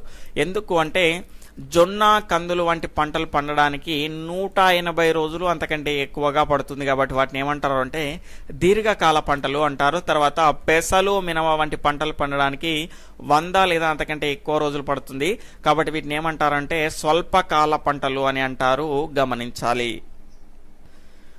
తరువాత 15వ క్వశ్చన్ వచ్చేసి ఏ సంవత్సరంలో సైలెంట్ స్ప్రింగ్ అనే పుస్తకం రాయబడింది. ఆప్షన్ 1 1950. ఆప్షన్ 2 1940. ఆప్షన్ 3 1960. ఆప్షన్ 4 వచ్చేసి 1970. ఫాస్ట్ గా మీ యొక్క సరైనటువంటి సమాధానాన్ని కామెంట్ చేస్తూ ఉండండి.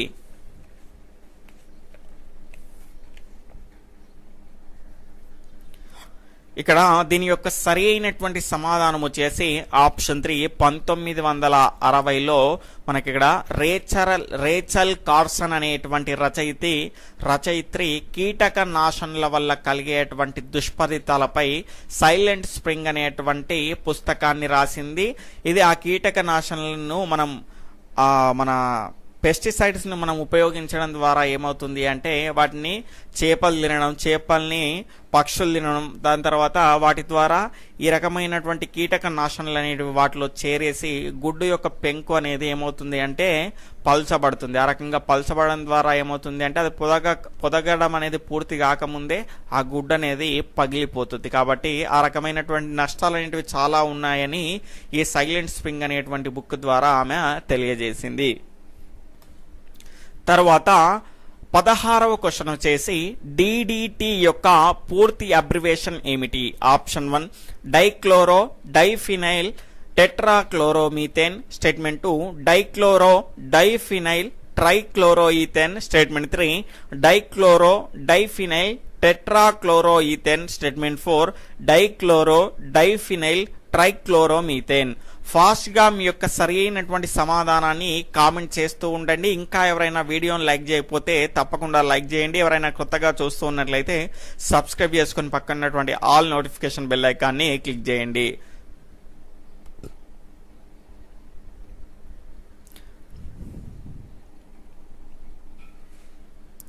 ఇక్కడ దీని యొక్క సరి అయినటువంటి సమాధానం వచ్చేసి ఆప్షన్ 2 డైక్లోరో డైఫినైల్ ట్రైక్లోరోఈథేన్ అండి.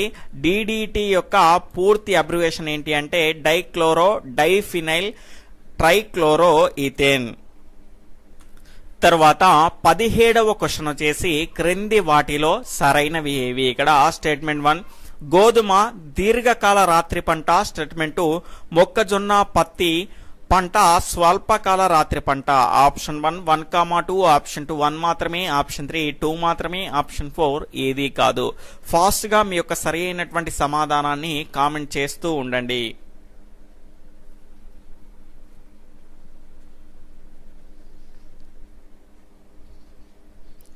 ఇక్కడ దీని యొక్క సరి అయినటువంటి సమాధానం వచ్చేసి ఆప్షన్ 4 ఏది కాదు అండి.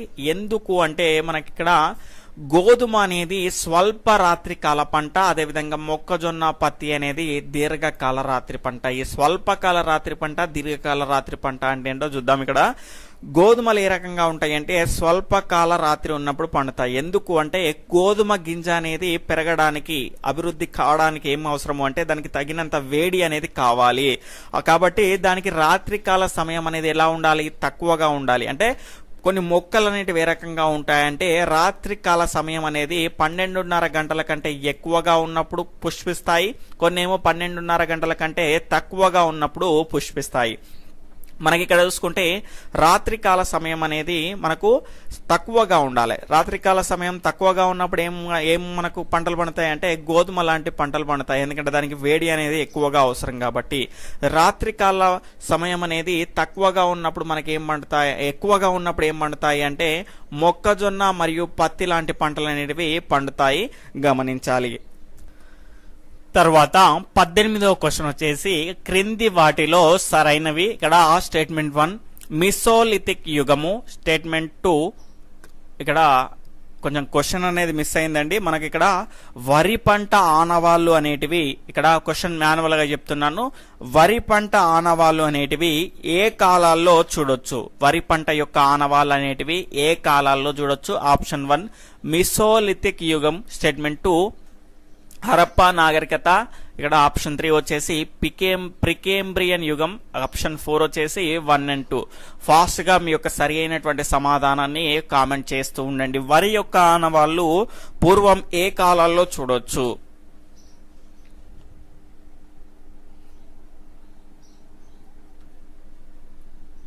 ఇక్కడ దీని యొక్క సరి అయినటువంటి సమాధానం వచ్చేసి ఆప్షన్ 4 1 and 2 అండి. ఇక్కడ మిసోలిథిక్ యుగం ఇక్కడ ఎప్పుడు అంటే క్రీస్తు పూర్వం 9000 నుండి 8000 ఆ మధ్య కాలంలో మిసోలిథిక్ యుగంలోనే, అదేవిధంగా హరప్పా నాగరికత అనేది క్రీస్తు పూర్వం 2300 సంవత్సరాల ఆ టైంలోనే మనకు వరిని పండించే యొక్క ఆనవాళ్ళు అనేటివి దొరకడం జరిగింది, గమనించాలి. తర్వాత 19వ క్వశ్చన్ వచ్చేసి క్రింది వాటిలో సరైనవి ఏవి? ఇక్కడ స్టేట్మెంట్ 1 మొక్కలు పెంచడానికి రాత్రికాల సమయ ప్రభావం ఖచ్చితంగా ఉంటుంది. స్టేట్మెంట్ కొన్ని మొక్కలు పుష్పించడానికి రాత్రికాల సమయ ప్రభావం ఉండదు. ఇక్కడ ఆప్షన్ 1, 1, 2, ఆప్షన్ 2 1 మాత్రమే, ఆప్షన్ 3 2 మాత్రమే, ఆప్షన్ 4 ఏది కాదు. ఫాస్ట్ గా మీ యొక్క సరి అయినటువంటి సమాధానాన్ని కామెంట్ చేస్తూ ఉండండి.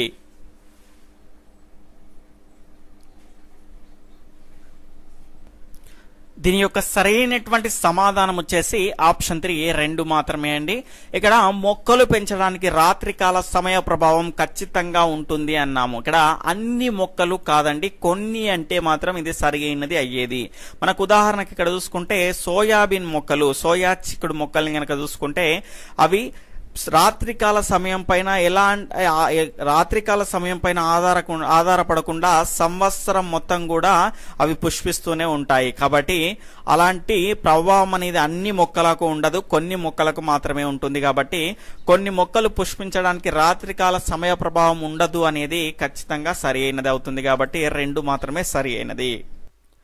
తరువాత ఈ రోజు ప్రశ్న వచ్చేసి 2,4 డైక్లోరోఫినాక్సీ ఎసిటిక్ ఆమ్లం యొక్క ప్రత్యేకత ఏమిటి? దీని యొక్క సరి అయినటువంటి సమాధానాన్ని ఇక్కడ లైవ్ చాట్ లో కాకుండా క్రింద కామెంట్ సెక్షన్ అనేది ఉంటుంది. ఆ కామెంట్ సెక్షన్ లో దీని యొక్క సరి అయినటువంటి సమాధానాన్ని అందరూ తెలియజేసేటువంటి ప్రయత్నం అనేది చేయండి. తర్వాత ఈ గ్రాండ్ టెస్ట్ అనేది మీకు యూస్ఫుల్ అవుతుంది అని నేనైతే అనుకుంటున్నాను. ఈ గ్రాండ్ టెస్ట్ కనుక మీకు నచ్చినట్లయితే తప్పకుండా లైక్ చేసి వెళ్ళగలరు. అదేవిధంగా మీ మిత్రులతో కూడా షేర్ చేసుకునేటువంటి ప్రయత్నం చేయండి. ఎవరైనా కొత్తగా మన ఛానల్ని చూస్తూ ఉన్నట్లయితే సబ్స్క్రైబ్ చేసుకొని పక్కనటువంటి ఆల్ నోటిఫికేషన్ బెల్ ఐకాన్ని క్లిక్ చేయండి. తప్పకుండా లైవ్ ను చివరి వరకు చూసిన వాళ్ళంతా కూడా దీని యొక్క సమాధానాన్ని క్రింద కామెంట్ సెక్షన్ లో మీ యొక్క అభిప్రాయంతో పాటు తప్పకుండా తెలియజేసేటువంటి ప్రయత్నం అనేది చేయండి. Okay friends, bye, take care, Jai Hind.